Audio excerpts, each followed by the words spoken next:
जय हिंद दोस्तों, आप सभी का हमारे YouTube चैनल विद्यालय एजुकेशन में स्वागत है। आज मैं सचिन आज आप सभी के लिए यूपीपीसीएस आरओ 2023 के लिए टेस्ट सीरीज लेकर आए हैं और इस सीरीज में आपको आरओ प्री परीक्षा हेतु सबसे प्रासंगिक और अचूक सामग्री देखने मिलेगी और इस सीरीज में आपको जीएस के इम्पोर्टेंट क्वेश्चन देखने को मिलेंगे। ये सभी क्वेश्चन जो है आरओ, एआरओ और अदर प्रीवियस ईयर परीक्षा में पूछे गए प्रश्न और इसमें नए प्रश्न भी आपको ऐड किए गए हैं। नए प्रश्नों को भी यहाँ पे ऐड किया गया है। ठीक है, तो चलिए शुरू करते हैं। आज के इस क्लास में आप सभी का हार्दिक स्वागत है। आपका पहला क्वेश्चन है क्वेश्चन नंबर 1, निम्नलिखित में से कौन सा ताम्रपाषाणिक स्थल उत्तर प्रदेश में स्थित नहीं है? नहरान, नौदाटोली, खैराडीह या सोहगौरा। इसमें बताना है कौन सा जो है उत्तर प्रदेश में स्थित नहीं है। इसमें जो है नहरान, खैराडीह और सोहगौरा ये जो है उत्तर प्रदेश में स्थित है, जबकि नौदाटोली आपका जो है उत्तर प्रदेश में स्थित नहीं है। ठीक है, और इसकी बात करेंगे, ये जो है हड़प्पा सभ्यता से पूर्व तांबे और पत्थर के उपकरणों के साथ साथ प्रयोग की विशेषता वाली प्राचीन संस्कृति को जो है ताम्रपाषाणिक संस्कृति कहा जाता है। ठीक है, और ये जो आपका नौदाटोली है ये आपका पूर्वी भारत का एक क्षेत्र है। इसका जो राइट आंसर हो जाएगा वो हो जाएगा बी, नौदाटोली उत्तर प्रदेश में स्थित नहीं है। अगला प्रश्न है आपका यहाँ पे, भारत में सर्वप्रथम कृषि का प्रारंभ किस काल में हुआ था? नवपाषाण काल, मध्यपाषाण काल, पुरापाषाण काल या ताम्रपाषाण काल। इसे बताना है कि भारत में कृषि का जो प्रारंभ है किस काल में हुआ था। तो कृषि का प्रारंभ नवपाषाण काल में हुआ था भारत। और भारत में जो है सर्वप्रथम जो है कृषि का प्राचीन जो गेहूं है, गेहूं की बात करेंगे यहाँ पे, गेहूं के प्राचीनतम साक्ष्य कहाँ से प्राप्त हुआ था? वो आपका लहुरा देव, उत्तर प्रदेश के संत कबीर नगर जनपद में स्थित जो है लहुरा देव से गेहूं का साक्ष्य प्राप्त हुआ था। याद रखिएगा लहुरा देव। ठीक है, अगला क्वेश्चन है आपको क्वेश्चन नंबर 3 है। देखेंगे हम कि निम्नलिखित में से कौन सुमेलित नहीं है, ये बताना है। इसमें जो है कौन सुमेलित नहीं है? हड़प्पा, राखालदास बनर्जी, चनहुदड़ो, मैके, रोपड़, यज्ञदत्त शर्मा, लोथल, आर्यस बिष्ट। इसमें कौन सा सुमेलित नहीं है ये बताना है आपको। इसमें जो है विकल्प हड़प्पा की बात करेंगे तो ये है दयाराम साहनी, इसलिए ये गलत हो जाएगा। हड़प्पा के हैं दयाराम साहनी। आगे बात करेंगे चनहुदड़ो के मैके एकदम सही है। रोपड़ की बात करेंगे तो रोपड़ के हैं यज्ञदत्त शर्मा, ये भी सही है। मोहन जोदड़ो लोथल की बात करेंगे तो वो है आर्यस बिष्ट, तो ये गलत है। लोथल के आर्यस बिष्ट नहीं है, इनके यस आर राव है। यस आर राव लोथल के खोज करता है, ये उत्खनन करता है आर्यस राव, इसलिए जो ये भी गलत हो जाएगा। 1 और 4 यहाँ पे आंसर नंबर डी हो जाएगा। 1 और 4 यहाँ पे सही है उसका आंसर। अगला प्रश्न होगा, सिंधु घाटी सभ्यता का स्थल प्राग हड़प्पा सभ्यता जो है बताना है कि कौन सा होगा। प्राग हड़प्पा सभ्यता कालीन हड़प्पोत्तर तीनों कालों का प्रतिनिधित्व करता है। मोहनजोदड़ो, बनावली, मांडा या हुलास। इसे बताना है कि कौन सा स्थल जो है प्राग हड़प्पा, हड़प्पा कालीन और हड़प्पोत्तर तीनों कालों का प्रतिनिधित्व करता है। वो है आपका जो है मांडा यहाँ पे एकदम सही हो जाएगा। और मांडा आपका कहाँ स्थित है? ये आपका जम्मू कश्मीर में स्थित है। जम्मू कश्मीर में मांडा स्थित है और ये जो है हड़प्पा कालीन और हड़प्पोत्तर तीनों कालों का प्रतिनिधित्व करता है। मांडा के अतिरिक्त और बात करेंगे तो सूर्यकोटदा, धौलावीरा तथा राखीगढ़ी सैंधव स्थल है। कौन कौन सा और तीनों कालों का प्रतिनिधित्व करते हैं तो उनके नाम बता रहे हैं आपको, ध्यान से देखिएगा। उनका नाम है आपका, पहला है सूर्यकोटदा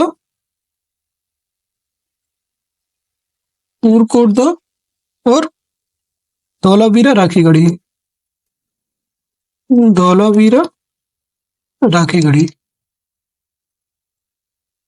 ये जो है 3 और इससे 3 ऐसे नाम हैं जो तीनों कालों का प्रतिनिधित्व करते हैं। अगला प्रश्न है क्वेश्चन नंबर 5, निम्नलिखित में से कौन सा सही सुमेलित है ये बताना है कि इसमें जो है कौन सा सही सुमेलित है। दैमाबाद, गोदावरी, आलमगीरपुर, यमुना, सुकंगेंडो, दास, मांडा, सिंधु। जो कौन सा सही सुमेलित है? दैमाबाद आपका स्थित है प्रवरा नदी में, तो ये जो है गलत है। आलमगीर के पुर की बात करेंगे, हिंडन नदी में स्थित है, ये भी गलत है। सुतकांगेंडोर की बात करेंगे तो सुतकांगेंडोर आपका जो है ये स्थित है द्रास नदी, एकदम सही है। मांडा, मांडा जो है जम्मू कश्मीर में स्थित है, इसलिए मांडा जो है चिनाब नदी में स्थित है। मांडा चिनाब नदी में स्थित है, इसलिए जो है ये भी गलत हो जाएगा। सी ऑप्शन यहाँ पे एकदम सही है। अगला प्रश्न आपका, हड़प्पा सभ्यता का प्रमुख स्थल सारतुलई वर्तमान में किस देश में स्थित है? सारतुलई जो हड़प्पा सभ्यता का प्रमुख स्थल था, पाकिस्तान, अफगानिस्तान, चीन, भारत। सारतुलई की बात करेंगे, ये आपका जो है अफगानिस्तान में स्थित है, ठीक है। हड़प्पा सभ्यता का जो विस्तार है वो भारत पाकिस्तान, भारत पाकिस्तान, भारत पाकिस्तान है और अफगानिस्तान, 3 देशों में फैला था। अफगानिस्तान याद रखना है, ठीक है। अगला प्रश्न है आपका क्वेश्चन नंबर 7, निम्नलिखित में से किस पशु का चित्र हड़प्पा सभ्यता की मोहरों पर नहीं पाया गया? बैल, हिरन, घोड़ा, गेंडा। यहाँ पे जो है अब बात करेंगे तो घोड़े का जो चित्र है वो मोहरों पर नहीं पाया गया। हड़प्पा सभ्यता में जो है घोड़े का चित्र जो है नहीं पाया गया, इसलिए ये जो विकल्प सी गलत है, ठीक है। ये इसका राइट आंसर हो जाएगा। और हड़प्पा सभ्यता के विभिन्न स्थानों से लगभग 4000 से ज्यादा मोहरें प्राप्त हुई थी, 4000 से अधिक मोहरें प्राप्त हुई थी, और जो आमतौर पर चौकोर शक्ल में पाई, चौकोर रहती थी और ये सेल खड़ी से निर्मित थी। और इन मोहरों पर अनेक पशुओं के चित्र हैं, परंतु किसी भी मोहर पे जो है घोड़े के चित्र नहीं पाए गए, घोड़े के चित्र नहीं पाए गए थे। अगला प्रश्न है आपका क्वेश्चन नंबर 8। क्वेश्चन नंबर 8 में दिया हुआ है, हड़प्पा सभ्यता के संदर्भ में कौन सा कथन असत्य है अर्थात गलत है? हड़प्पा सभ्यता की लिपि भाव चित्रात्मक थी जिसे अभी तक पढ़ा नहीं जा सका। ये तो क्या है, एकदम सही है आपका। हड़प्पा सभ्यता का समाज मात्र सत्तात्मक प्रगति का था, ये भी सही है। हड़प्पा सभ्यता के धार्मिक रीति रिवाजों में समानता विद्यमान थी, तो धार्मिक रीति रिवाजों में समानता विद्यमान थी, ये गलत है। और हड़प्पा वासी पुनर्जन्म में विश्वास रखते थे, ये भी एकदम सही है, ठीक है। इसलिए इसका राइट आंसर हो जाएगा सी ऑप्शन। और इसकी बात करेंगे तो ये जो है हड़प्पा सभ्यता में जो है भिन्न भिन्न क्षेत्रों में अलग अलग धार्मिक रीति रिवाज प्रचलित थे, जैसे अंतिम संस्कार की विभिन्न प्रकृतियों को पाया जाना, तो अंतिम संस्कार जहाँ पे बहुत अलग अलग तरीके से पाया जाता है, ठीक है। अगला प्रश्न आपका क्वेश्चन नंबर 9। दोस्तों अगर वीडियो पसंद आ रही हो तो वीडियो को लाइक जरूर करते जाइएगा, ठीक है, जिससे कि हम लोगों का मनोबल बढ़ता जाए। और आपको अभी ये पहली टेस्ट सीरीज है हमारे द्वारा, अभी आपकी पूरी जो है सारी टेस्ट सीरीज कंटिन्यू करवाएंगे। अब डेली आपके आज से डेली आपके स्टार्ट होगी। हमने बताया था कि 10 तारीख से आपके जो है टेस्ट सीरीज स्टार्ट करेंगे आर के लिए, और हम आपके एग्जाम तक ये कंटिन्यू करेंगे। तो आप चैनल में नए हो तो अगर चैनल को जरूर सब्सक्राइब कर लीजिएगा। क्वेश्चन नंबर 9 देखेंगे, सिंधु सभ्यता के पतन के संबंध में कौन सा एक प्रचलित मत है? बाढ़ और भूकंप जैसे प्राकृतिक आपदा, नदी मार्ग परिवर्तन, आर्यों का आगमन, उपयुक्त सभी। तो सिंधु सभ्यता का जो पतन है उसमें हम बहुत सारे कारण देखने को मिलते हैं। देखेंगे हम यहाँ पर बाढ़ और भूकंप जैसे प्राकृतिक आपदा थी, ये भी हम मानते हैं। नदी मार्ग में परिवर्तन होने के कारण सिंधु सभ्यता का पतन हुआ होगा, ये भी विद्वानों के द्वारा माना जाता है। आर्यों के आक्रमण से सिंधु सभ्यता का पतन हुआ, ये भी विद्वानों के द्वारा माना गया है। इसका जो राइट आंसर होगा उपयुक्त सभी हो जाएगा। अगला प्रश्न है आपका, प्राचीन आर्यों के निवास स्थल सप्त सिंधु के क्षेत्र विस्तार में कौन सी नदी शामिल नहीं है? ये बताना है कि सप्त सिंधु जो है उसके शामिल क्षेत्रों में से कौन सी नदी शामिल नहीं है, ये बताना है आपको। यहाँ पे देखेंगे वितस्ता, अस्किनी, गोमल, सरस्वती, इसमें जो है आपके गोमल नदी यहाँ पे शामिल नहीं है, जबकि सप्त सिंधु में वितस्ता, अस्किनी, सरस्वती ये सभी शामिल है। सप्त सिंधु नदियों की बात करेंगे तो सबसे पहले इसमें आता है सिंधु, वितस्ता, इसी को हम क्या कहते हैं, झेलम, इसका नाम है दूसरा झेलम। फिर आएगा अस्किनी, इसको हम क्या कहेंगे, चिनाब, अस्किनी को नाम है चिनाब, झेलम, चिनाब। फिर आएगा परुष्णवी, इसी को हम कहेंगे रावी। फिर आएगा विपाशा, इसको हम कहेंगे व्यास। फिर आता है आपका शतुद्री, ये हो जाएगी सतलज। फिर आएगा आपका रावी, सॉरी सतलज के बाद आ गया और उसमें भी रावी हो गया, विपाशा, शतुद्री, आगे लास्ट में सरस्वती। ये जो है 7 नदियां थी। ठीक है, इतना आपको याद रखना है। अगला क्वेश्चन है, शतपथ ब्राह्मण किस वेद का ब्राह्मण है, ग्रंथ है, ये बताना है। शतपथ ब्राह्मण किस वेद का ब्राह्मण ग्रंथ है? यजुर्वेद, ऋग्वेद, अथर्ववेद और सामवेद। यहाँ पे अथर्ववेद और सामवेद, तो इसका जो राइट आंसर हो जाएगा वो हो जाएगा आपका यजुर्वेद। शतपथ ब्राह्मण है यजुर्वेद का ग्रंथ, शतपथ ब्राह्मण यजुर्वेद का ब्राह्मण ग्रंथ है। तो ऋग्वेद की बात करेंगे तो इसका है ऋग्वेद का ऐतरेय, और ऋग्वेद का क्या है? ऐतरेय और कौशिकी। ऐतरेय और कौशिकी ऋग्वेद का है। सामवेद की बात करेंगे, सामवेद का है जैमिनीय, जैमिनीय और इसी को कहेंगे तांडेय, तांडेय ब्राह्मण। ठीक है, अथर्ववेद की बात करेंगे तो अथर्ववेद में है आपका गोपथ ब्राह्मण, अथर्ववेद का है गोपथ ब्राह्मण, ये भी आपको याद रखना है। अगला प्रश्न है, उत्तर वैदिक काल में कृषि का देवता किसे कहा गया है? सूर्य, इंद्र, वरुण, विष्णु। तो कृषि का देवता की बात करेंगे, वो जो है आपका इंद्र को कहा गया है। इंद्र को कृषि का देवता माना गया है, और कृषि जो है वैदिक लोगों का प्रमुख व्यवसाय बन गई थी। जो है उत्तर वैदिक काल में कृषि लोगों का प्रमुख व्यवसाय था, याद रखिएगा। तो कृषि के हेतु बैलों, भैंसे और घरों में पाले बैलों को, भैंसों को, इसमें जो है घरों में जो है पाला जाने लगा था, क्योंकि बैलों के द्वारा हल चलाते थे जिससे कृषि होती थी।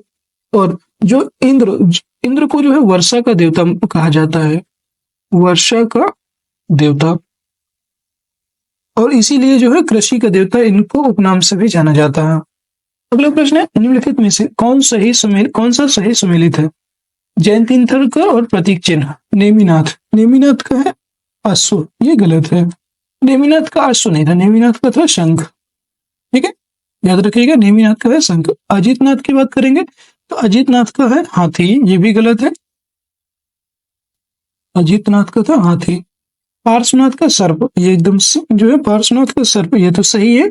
मल्लीनाथ की बात करेंगे, मल्लीनाथ का था कलश, ये भी मल्लीनाथ का तो क्या था? कलश। इसलिए आपको जो है सी ऑप्शन यहाँ पे सही हो जाएगा।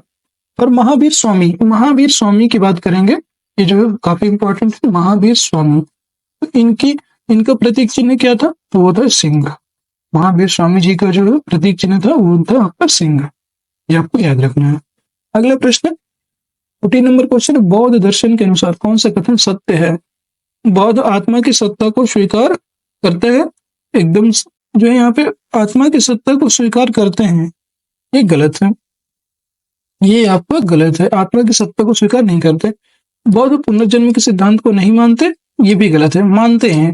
ठीक है, वो जो है बौद्ध धर्म, जो बौद्ध पुनर्जन्म के सिद्धांत को मानते हैं, इसलिए इसके दोनों से कथन गलत है, उपयुक्त में से कोई नहीं। डी ऑप्शन इसका सही आंसर हो जाएगा।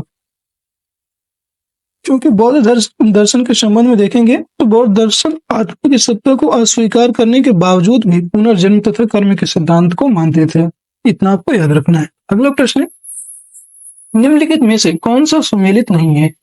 चेदी, सोथिवती, इसमें जाने कौन सा जो है सुमेलित नहीं है? चेदी, सोथवती, ये सही है। अस्मक, पोटिल, ये भी सही है। कंबोज, हाटक, ये भी सही है। अंग जो है चंपा होता है, राजगृह नहीं होता, इसलिए इसका गलत हो जाएगा। अंग की राजधानी क्या थी? चंपा।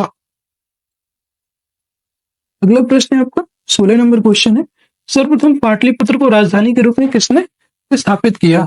कनिष्क, उदयन, प्रसेनजीत, बिंबिसार। तो सर्वप्रथम जो है पाटलिपुत्र को राजधानी के रूप में स्थापित करने वाले थे उदयन। हरेक वंश के शासक उदयन ने पाटलिपुत्र की जो है स्थापना की थी, और सर्वप्रथम मगध साम्राज्य की राजधानी को राजगृह से इन्होंने पाटलिपुत्र स्थानांतरित किया था। पहले हरेक वंश की राजधानी क्या थी? वो थी हरेक वंश की राजधानी, ये थी राजगृह, ये थी राजगृह। इससे जो है स्थानांतरित करके पाटलिपुत्र बनाया गया था। अगला प्रश्न है, निम्नलिखित में से मौर्य काल में कौन शिक्षा का प्रमुख केंद्र नहीं माना जाता था? नालंदा, वाराणसी, तक्षशिला, उज्जैन। तो यहाँ पे जो है नालंदा, नालंदा को जो है मौर्य काल में मौर्य काल में नालंदा को शिक्षा का प्रमुख केंद्र नहीं माना जाता था, इसलिए ये जो गलत हो जाएगा ए। बाकी वाराणसी, उज्जैन और तक्षशिला, इन तीनों को जो है मौर्य काल में शिक्षा का प्रमुख केंद्र माना गया। अगला प्रश्न है आपका क्वेश्चन नंबर 18। भूमि का पहला अभिलेखीय साक्ष्य मिलता है नासिक अभिलेख से, नानाघाट अभिलेख से, वेशनगर अभिलेख से और मेहरौली चंद्र अभिलेख से। तो इसका जो राइट आंसर हो जाएगा वो हो जाएगा नानाघाट अभिलेख से। भूमि दान का पहला अभिलेख जो है भूमि दान के लिए कौन सा है? नानाघाट। भूमि दान का पहला अभिलेख नानाघाट अभिलेख, ठीक है। और उसके बाद ये जो है आंध्र सातवाहन वंशीय सातकर्णी प्रथम जो था उसकी रानी नागनिका के नानाघाट अभिलेख से पता चलता है कि इसने पहली शताब्दी ईसा पूर्व में ब्राह्मणों एवं बौद्धों को भूमि में दान दिया था। ब्राह्मणों और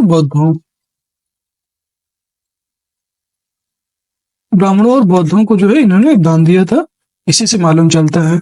और ये किस वंश के शासक थे? तो आंध्र सातवाहन वंशीय थे, याद रखिएगा। अगला प्रश्न है आपका निम्नलिखित में गुप्तकालीन पश्चिमी घाट तट के बंदरगाहों में कौन सा प्रमुख बंदरगाह था, ये बताना। चौल बंदरगाह, कल्याण बंदरगाह, कैम्बे बंदरगाह या भड़ौच बंदरगाह। तो गुप्तकालीन पश्चिमी तट के बंदरगाहों में से सर्वप्रथम जो सर्वप्रमुख बंदरगाह था उसका नाम था भड़ौच बंदरगाह। गुप्त काल में जो है भड़ौच, चोल, कल्याण, कैम्बे जो है प्रमुख थे। कौन कौन से? भड़ौच, चोल, कल्याण, ये तीन जो सबसे प्रमुख थे। और इसमें जो आपको जो सर प्रमुख की बात करेंगे तो वो था भड़ौच, इतना आपको याद रखना है, ठीक है। यहाँ से जो है पश्चिमी देशों से के साथ समुद्री व्यापार होता था, ये भी आपको याद रखना है। अगला प्रश्न है आपका क्वेश्चन नंबर 20। भारत में हूण सत्ता की स्थापना किसके नेतृत्व में हुई थी? तोरमाड़, साल, मिहिरकुंड, दंती दुर्ग। तो हूण सत्ता की बात करेंगे तो वो स्थापित करने वाले थे आपके तोरमाड़। जो हूण जो है मध्य एशिया की एक बर्बर जाति थी, आपको सभी ने पढ़ा होगा। ये क्या थे? एक बर्बर जाति थी मध्य एशिया की जो है सबसे बर्बर जाति ये। और आप देखेंगे यहाँ पे ये जो हूण थे इनका प्रथम आक्रमण स्कंदगुप्त के समय में हुआ था। पहला आक्रमण जो है स्कंदगुप्त के समय में होता है, स्कंदगुप्त के समय में पहला आक्रमण होता है। इसके बाद दूसरों हूणों का दोबारा आक्रमण तोरमड़ के नेतृत्व में होता है। तोरमड़ इनके नेतृत्व में दूसरा आक्रमण होता है, याद रखिएगा। सेकंड जो आक्रमण है, इन्वेजन है, वो तोरमड़ के समय में होता है। इसका राइट आंसर हो जाएगा तोरमड़, ये तोरमाड़ बोलते हैं इसी को। 21 नंबर क्वेश्चन है समुद्रगुप्त के प्रयाग प्रशस्ति में वर्णित दक्षिण भारत के विजय को कहा गया है, ये बताना है क्या कहा गया था। दिग्विजय, दक्षिण विजय, रण विजय या धर्म विजय। तो इसका जो राइट आंसर हो जाएगा वो हो जाएगा आपका, इसमें राइट आंसर आपको क्या हो जाएगा? धर्म विजय। इसका राइट आंसर हो जाएगा धर्म विजय। जो समुद्रगुप्त की प्रयाग प्रशस्ति है उसमें जो वर्णित दक्षिण भारत के विजय में जो है समुद्रगुप्त के विजय को हम धर्म विजय कहते हैं, ठीक है। अगला प्रश्न है आपका किस शासक को ग्रीक लेखकों ने अग्रमीज और जैंद्रमीज नाम से पुकारा? सिकंदर, घनानंद, अशोक, चंद्रगुप्त। तो जो है जो ये शासक थे उनका नाम था राजा घनानंद। जो घनानंद थे इनको जो है अग्रमीज और जैंद्रमीज ये दोनों नाम से पुकारा गया, ठीक है। और ये जो है एकराट की उपाधि धारण करने वाले संभवतः पहला शासक थे। एकराट, याद रखिएगा, घनन जो थे एकराट की उपाधि धारण करने वाले पहले शासक थे, ठीक है। अगला प्रश्न है गुप्तचर प्रणाली का वर्णन करने वाला प्रथम ग्रंथ है इंडिका, अर्थशास्त्र, दिव्यावधान या गार्गी संहिता। तो गुप्तचर प्रणाली की बात करेंगे तो गुप्तचर प्रणाली का वर्णन करने वाला पहला ग्रंथ था अर्थशास्त्र। ये लिखा गया था चाणक्य के द्वारा लिखा गया अर्थशास्त्र था। और इसमें जो है गुप्तचर प्रणाली का वर्णन देखने को मिलता है। अगला प्रश्न है आपका किसके सिक्कों पर संकर्षण एवं वासुदेव दोनों अंकित हैं? संकर्षण एवं वासुदेव जो है दोनों अंकित हैं, ये बताना है। तो ये जो हो कनिष्क जो कुषाणों के संकर्षण एवं वासुदेव दोनों अंकित हैं, वो है हुविस के जो है सिक्कों पर, दोनों इसमें अंकित है। और ये किस कौन से वंश के शासक थे? तो ये थे कुषाण वंश के शासक थे, ठीक है। और कुषाणों ने सर्वप्रथम शुद्ध सोने के सिक्के, अगर शुद्ध सोने के सिक्के चलाने का श्रेय जाता है शुद्ध सोने के सिक्के, तो वो है आपको, वो कुषाणों को जाता है, याद रखिएगा। कुषाणों ने ही सर्वप्रथम शुद्ध सोने के सिक्के चलाए थे। और हुविस्क ने सिक्कों पर भारतीय देवी देवता पहले कुषाण शासकों से अधिक मिलते हैं, और बाद में बुद्ध, शिव, कार्तिकेय, विष्णु, शंकर, उमा आदि शामिल हैं। ये सभी देवी देवताओं को अपने सिक्कों में अंकित करवाते थे। अगला प्रश्न आपका 25 नंबर, निम्नलिखित में से मंदसौर प्रशस्ति की रचना किसने की थी? वीरसेन साव, हरिश्रेण, वत्सभट्टी या कालिदास? मंदसौर प्रशस्ति की रचना करने वाले थे, उनका नाम था वत्सभट्ट या वत्सभट्टी। वत्सभट्टी जो है ये कुमारगुप्त का दरबारी कवि था। कुमारगुप्त, ये थे कुमारगुप्त के दरबारी कवि, याद रखिएगा। और इनके बारे में बात करें तो इन्होंने जो है 472 ईस्वी में मंदसौर प्रशस्ति की रचना की थी। कब की थी? 472 ईस्वी में, ठीक है। 472 ईस्वी में इसकी रचना होती है। और वीरसेन साव चंद्रगुप्त द्वितीय का युद्ध सचिव था, ये भी याद रखिएगा। और जो इसकी रचना है वो है उदयगिरी गुहालेख, याद रखिएगा। उदयगिरी गुहालेख इसकी रचना है। और हरिश्रेण ने जो है प्रयाग प्रशस्ति की रचना की थी, याद रखिएगा। हरिश्रेण जो है ये प्रयाग प्रशस्ति की रचना की थी। और वीरसेन साव बताए अभी, इन्होंने जो है उदयगिरी गुहालेख की रचना करने वाले थे। कालिदास ने, आप सभी को पता है, कालिदास की बात करें तो ये मालविकाग्नि मित्रम की रचना की थी। मालविकाग्नि मित्रम की रचना करने वाले थे कालिदास। और इनकी बहुत सारी रचनाएं थी। मालविकाग्नि मित्रम है, रघुवंशम, मेघदूतम और विक्रमोवर्षियम। एक और है इसमें विक्रमोवर्षियम। ये तो है कालिदास की प्रमुख रचनाएं हैं, याद रखिएगा, वर्षियम। अगला प्रश्न है आपको 26 नंबर क्वेश्चन है, निम्नलिखित में से कौन सही सुमेलित नहीं है? प्रियदर्शिका, हर्षचरित, बाणभट्ट, सूर्य शतक, मयूर शतक, जयसेन। इसमें कौन सा सही सुमेलित नहीं है? वो है आपका प्रियदर्शिका, हर्ष के द्वारा लिखी गई थी, एकदम सही। हर्षचरित बाणभट्ट के द्वारा लिखी गई थी, ये भी सही है। मयूर सूर्य शतक के द्वारा लिखी गई थी।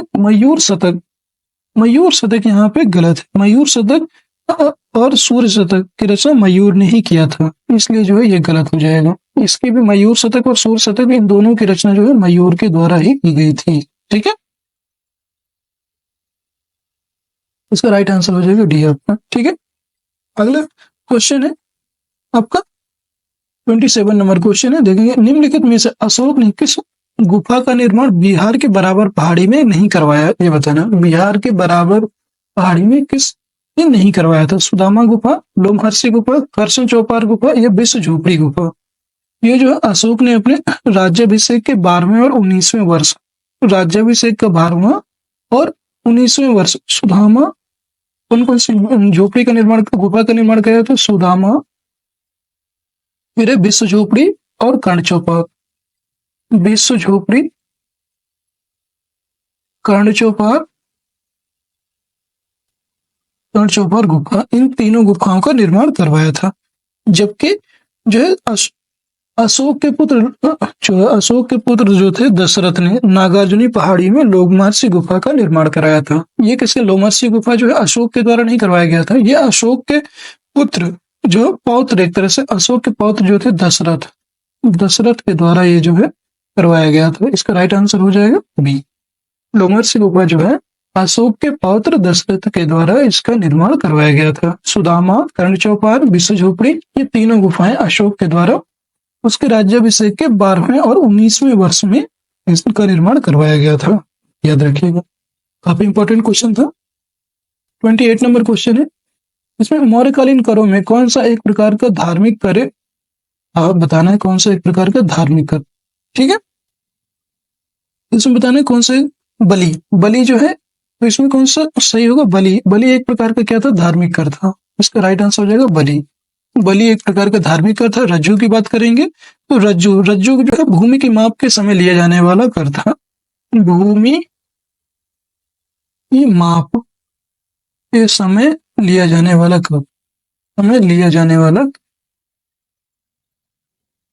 और हरिंडे, हरिंडे की बात करेंगे तो यह जो है यह एक नगद कर था। कैसा कर था, एक नगद कर था। ठीक है, और जो अनाज के रूप में ना लेकर नगद लिया जाता था, याद रखिएगा। और विविध, विविध की बात करेंगे तो ये आपका चारागाह कर था। विविध आपका चारागाह कर था, ये भी आपको याद रखना है। अगला प्रश्न, निम्नलिखित में से किन शासकों ने प्रांतों में द्वैत शासन प्रणाली का प्रचलन किया था? शको तथा पार्थियन, कुषाणों ने, शको तथा कुषाणों ने, या डेमेट्रियस ने? द्वैत शासन प्रणाली, द्वैत शासन प्रणाली की बात करेंगे तो शको और पार्थियन ने जो है इसका जो है, शको तथा पार्थियन ने जो है संयुक्त शासन का चलन प्रारंभ किया था। संयुक्त शासन, याद रखिएगा, इन्होंने संयुक्त शासन का प्रथम जो प्रचलन है चालू किया था। जबकि कुषाणों ने द्वैत शासन प्रणाली, द्वैत शासन प्रणाली का प्रचलन किया था, याद रखिएगा। भी ऑप्शन एकदम सही हो जाएगा। अगला प्रश्न है आपका, शतमान किसके, शतमान सिक्के किस धातु से ढाले जाते थे?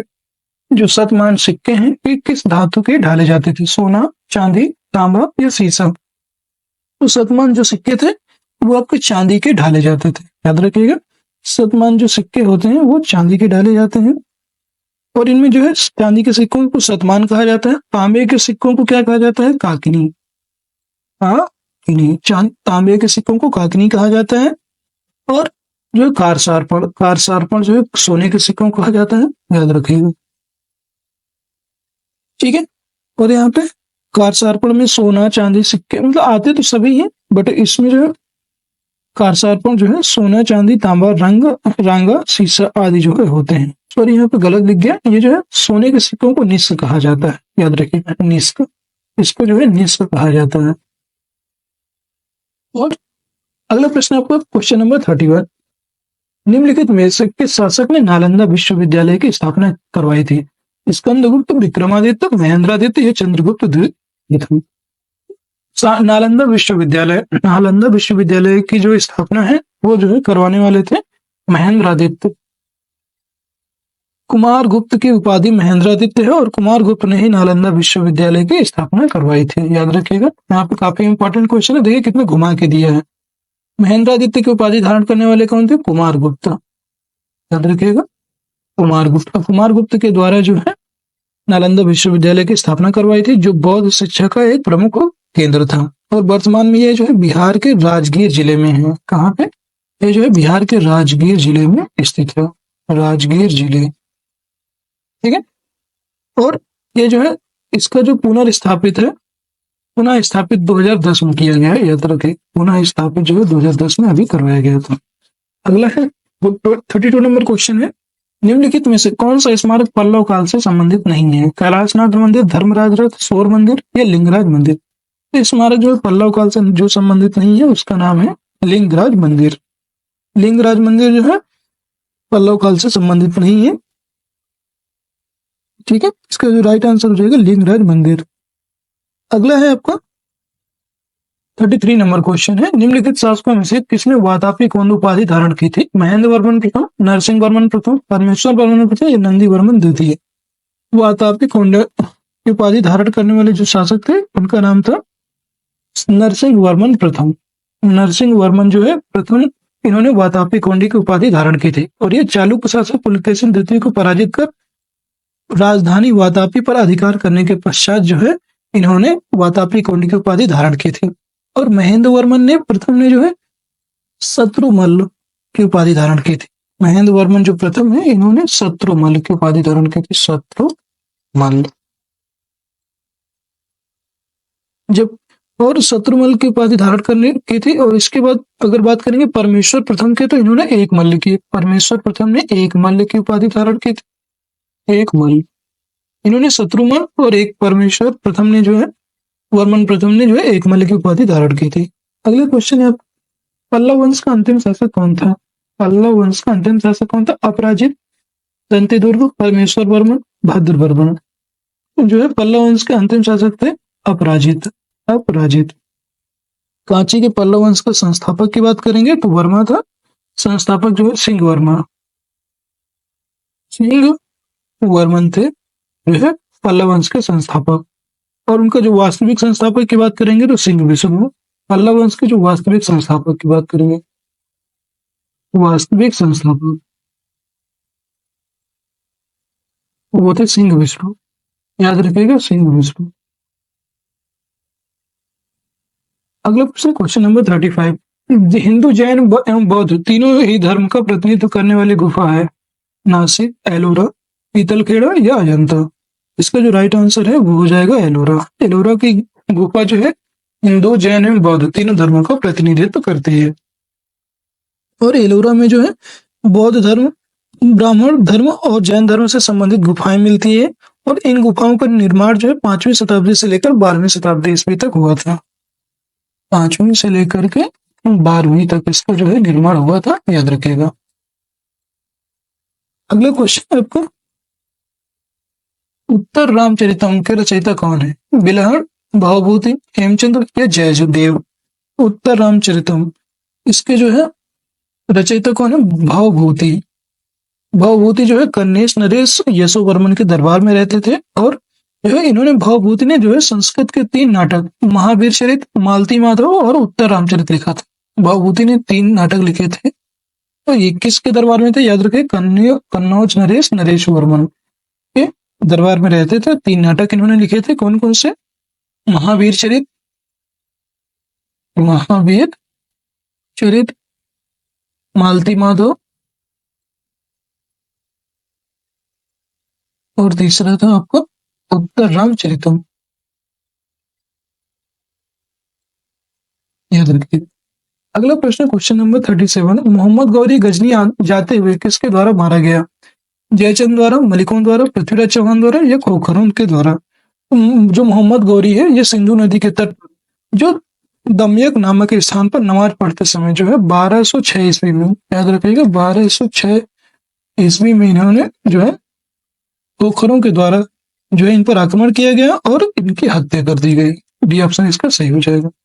अगला प्रश्न, मृत्यु के उपरांत कुतुबुद्दीन ऐबक को दफनाया गया था लाहौर में, रावलपिंडी में, इस्लामाबाद में या दिल्ली में।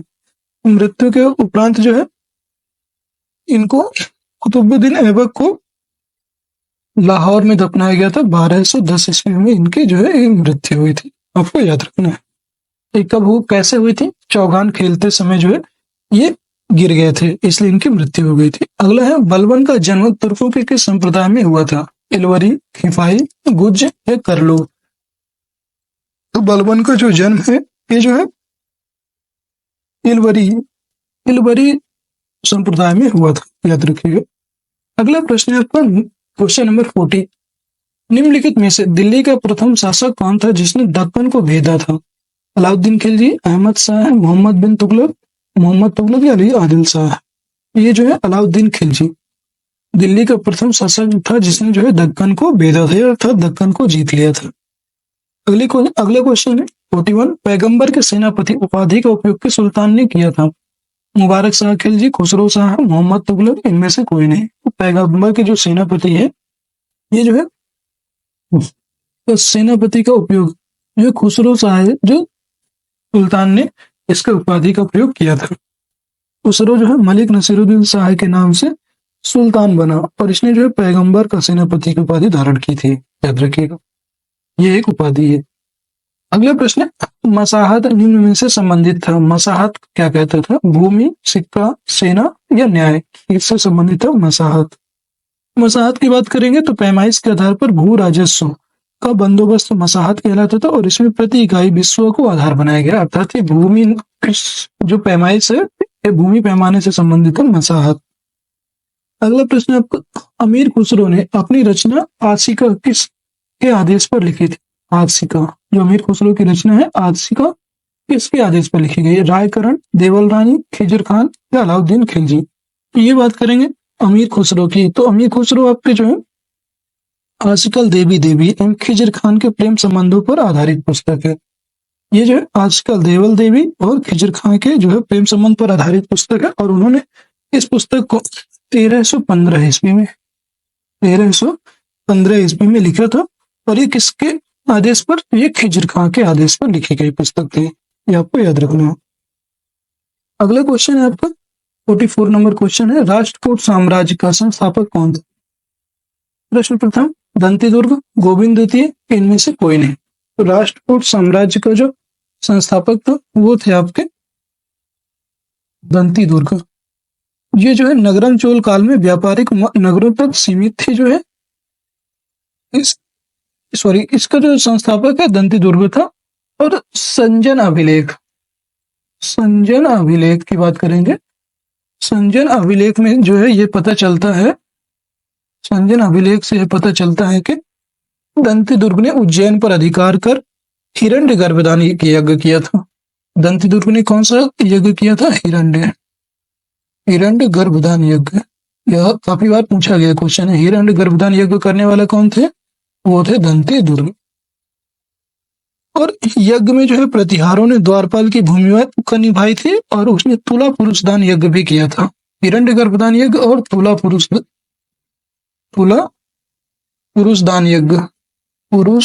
यज्ञ भी इन्होंने किया था। ये दो यज्ञ जो है बहुत महत्वपूर्ण है, दंतीदुर्ग के द्वारा करवाए गए थे। अगला प्रश्न है 45 नंबर क्वेश्चन, चोलकालीन प्रशासनिक इकाई जो व्यापारियों के कल्याण की देखरेख करती थी क्या कहलाती थी? महासभा, पुरी, नगरम या पेरुंगिरी।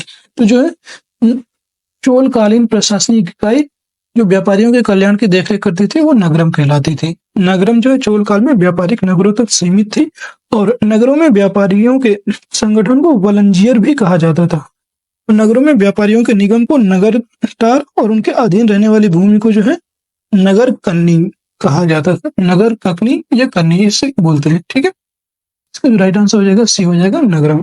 तो चंदेल साम्राज्य का जेजाग भुक्ति नाम के चंदेल राजा के नाम से उत्पन्न हुआ। जयशक्ति, विजय शक्ति, नन्नू या हर्ष। इसका जो राइट आंसर हो जाएगा वो क्या होगा आपका? जयशक्ति।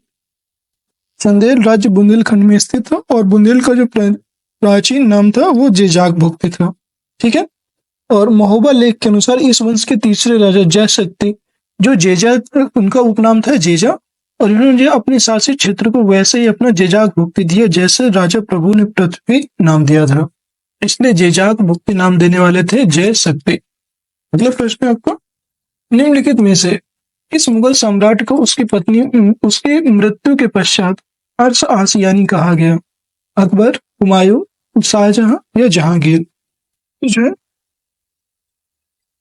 अकबर को जो है उसकी मृत्यु के पश्चात अर्श आसियानी नाम दिया गया था। ठीक है, अगला प्रश्न है आपका, निम्नलिखित में से कौन सा युग में सुमेलित नहीं है? बहादुरपुर का युद्ध। तो बहादुरपुर का जो युद्ध है ये आपको 14 फरवरी 1658 को हुआ था, एकदम सही है। सामूगढ़ का युद्ध 15 अप्रैल 1658 ईस्वी, ये गलत है। जो सामूगढ़ का युद्ध है ये आपका 29 मई 1658 ईस्वी में हुआ था। ठीक है, खाजुआ का युद्ध 5 जनवरी 1659 को सही है, और देवराई का युद्ध 13 मार्च 1659, ये भी सही है। बी ऑप्शन इसका गलत है। अगला प्रश्न है आपका, शिवाजी और जयसिंह के मध्य पुरंदर की संधि कब हुई थी? 10 मई 1665, 11 जून 1665 या 18 जुलाई 1667? तो शिवाजी और जयसिंह के मध्य पुरंदर की जो संधि है वो 11 जून 1665 ईस्वी को हुई थी। अगला प्रश्न, बाबर का वजीर निजामुद्दीन बाबर के अंतिम समय में हुमायूं के स्थान पर किसे बाबर का उत्तराधिकारी बनाना चाहता था? अमीर उवैस, ख्वाजा गाजी, मेहदी ख्वाजा या हिंदू बेग? इसका जो राइट आंसर है वो हो जाएगा मेहदी ख्वाजा। अगला प्रश्न है, निम्नलिखित में से किस इमारत को ताजमहल का पूर्वगामी कहा गया है? बीवी का मकबरा, हुमायूं का मकबरा, बाबर द्वारा निर्मित संभल मस्जिद या जोधाबाई का मकबरा? तो ये जो है किस इमारत को ताजमहल का पूर्वगामी कहा गया है? वो है आपका हुमायूं का मकबरा। हुमायूं के मकबरे का निर्माण जो है हुमायूं की पत्नी हमीदा बानो बेगम के द्वारा करवाया गया था। इसके हमीदा बानो बेगम। ठीक है, और यह जो है ताजमहल का पूर्वगामी इसको कहा गया है। अगला क्वेश्चन है आपका, वैष्णव संत वल्लभाचार्य का संबंध किस संप्रदाय से था? रुद्र संप्रदाय, सगी संप्रदाय, ब्रह्म संप्रदाय या कुमार संप्रदाय? तो वैष्णव संत जो वल्लभाचार्य थे उनका संबंध जो था वो था आपका रुद्र संप्रदाय से, याद रखिएगा। वैष्णव धर्म के जो कृष्ण मार्गी शाखा के महान संत वल्लभाचार्य का जन्म जो है वाराणसी में हुआ था। याद रखिएगा, इनका जन्म आपको वाराणसी में हुआ था और इनका दर्शन शुद्ध अद्वैतवाद के नाम से जाना जाता था। शुद्ध अद्वैतवाद।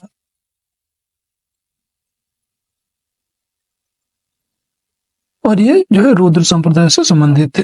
अगला प्रश्न आपका सूफी संत बहाउद्दीन जकारिया के संप्रदाय से संबंधित थे। चिश्ती संप्रदाय से, सोहरावर्दी संप्रदाय से, नक्शबंदी संप्रदाय से, या उपयुक्त में से कोई नहीं। ये बताना है आपको ये किस संप्रदाय से संबंधित थे।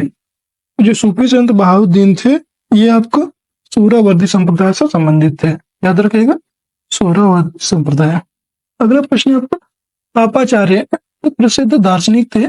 इनका संबंध किस शासक से है? देवराय द्वितीय, सदाशिव राय, अच्युत राय या वेंकट द्वितीय। पापाचार्य जो प्रसिद्ध दार्शनिक थे इनका संबंध है आपका वेंकट द्वितीय से। संबंध जो है वेंकट द्वितीय नामक शासक से था। और ये जो वेंकट द्वितीय की बात करेंगे तो ये आर्यवीडी वंश का महान शासक थे। आर्यवीडी जो वंश है उसके महान शासक था। महान शासक, याद रखिएगा। अगला प्रश्न है आपका क्वेश्चन नंबर 55। विजयनगर के शासकों में से किसने राजव्यास की उपाधि धारण की थी? हरिहर प्रथम, भुक्का प्रथम, हरिहर द्वितीय या देवराय द्वितीय। इस जो विजयनगर शासकों में से राजव्यास की उपाधि धारण करने वाले जो थे उनका नाम था हरिहर द्वितीय। हरिहर द्वितीय ने जो है राजव्यास की उपाधि धारण की थी। और विजयनगर साम्राज्य की बात करेंगे तो विजयनगर साम्राज्य की जो स्थापना है वो हरिहर और भुक्का नामक दो भाइयों ने की थी। अगला है कुतुब शाही वंश का प्रसिद्ध बंदरगाह निम्न में से कौन सा था? धोखर, मसूलीपट्टनम, देवल या उपयुक्त सभी। कुतुब शाही की बात करेंगे तो कुतुब शाही वंश का प्रसिद्ध बंदरगाह था मसूलीपट्टनम। याद रखिएगा। अगला है क्वेश्चन नंबर 57। जयमल और फत्ता नामक वीर योद्धाओं का संबंध किस स्थान से? ये बताना है। जयमल और फत्ता मेवाड़, बुंदेलखंड, गोंडवाना या रणथंभौर। तो जयमल और जो फत्ता थे इनका जो संबंध था वो था मेवाड़ से। मेवाड़ के से संबंध था जयमल और फत्ता नामक दो वीर योद्धाओं का। और ये जो है मेवाड़ में आपका सिसोदिया वंश का शासक था। और अकबर ने जब मेवाड़ पर आक्रमण किया था तो उस समय राणा उदय सिंह के दो सरदार, ये किनके सरदार थे? राणा उदय सिंह के। याद रखिएगा, राणा उदय सिंह के जो दो सरदार थे उनका नाम था जयमल और फत्ता। ठीक है। और इन्हीं ने जो है दुर्ग की सुरक्षा की थी जब अकबर से मेवाड़ का युद्ध हुआ था। अगला क्वेश्चन है 58 नंबर। बंगाल में स्थित दाखिल दरवाजा निम्न में से किसने बनवाया था? अहमद शाह, यूसुफ शाह, बारबक शाह या महमूद शाह। तो जो है बंगाल में स्थित दाखिल दरवाजा जो है उसका जो बनवाया था बारबक शाह ने। ठीक है, बारबक शाह ने इसका निर्माण करवाया था। अगला प्रश्न 59 नंबर क्वेश्चन है। निम्नलिखित में से किसे जगत भूषण की उपाधि प्रदान की गई थी? जगत भूषण सैफुद्दीन फिरोज, अलाउद्दीन फिरोज और नुसरत शाह, हुसैन शाह। तो जगत भूषण की उपाधि प्राप्त करने वाले थे हुसैन शाह। हुसैन शाह को जो है एक विद्वान थे और इन्होंने जो है हिंदू मुस्लिम जनता के साथ समान व्यवहार किया था, इसलिए हिंदुओं ने उसे कृष्ण का अवतार, तिलक, जगत भूषण आदि की उपाधि प्रदान की थी। अगला प्रश्न आपका 60 नंबर क्वेश्चन है।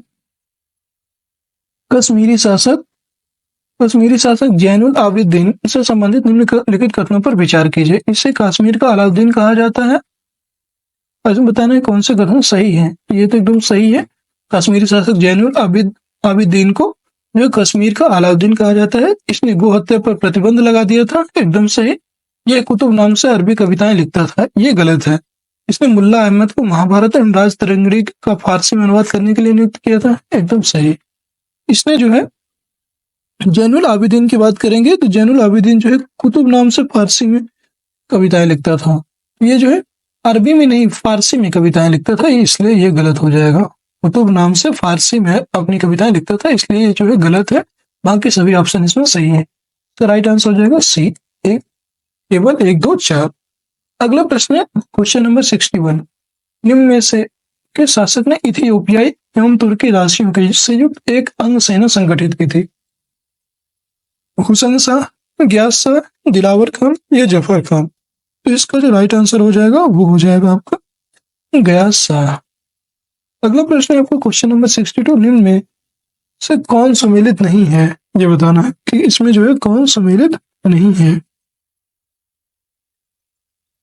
अगला क्वेश्चन है बहादुर शाह प्रथम साहेब एक, इसका जो राइट आंसर हो जाएगा 62 का है, निम्न में से कौन सही सम्मिलित नहीं है। बहादुर शाह प्रथम, साहेब एक अवर, जहांगीर शाह, लंपट मूर्ख, मोहम्मद शाह रंगीला और शाह आलम द्वितीय गणितकार।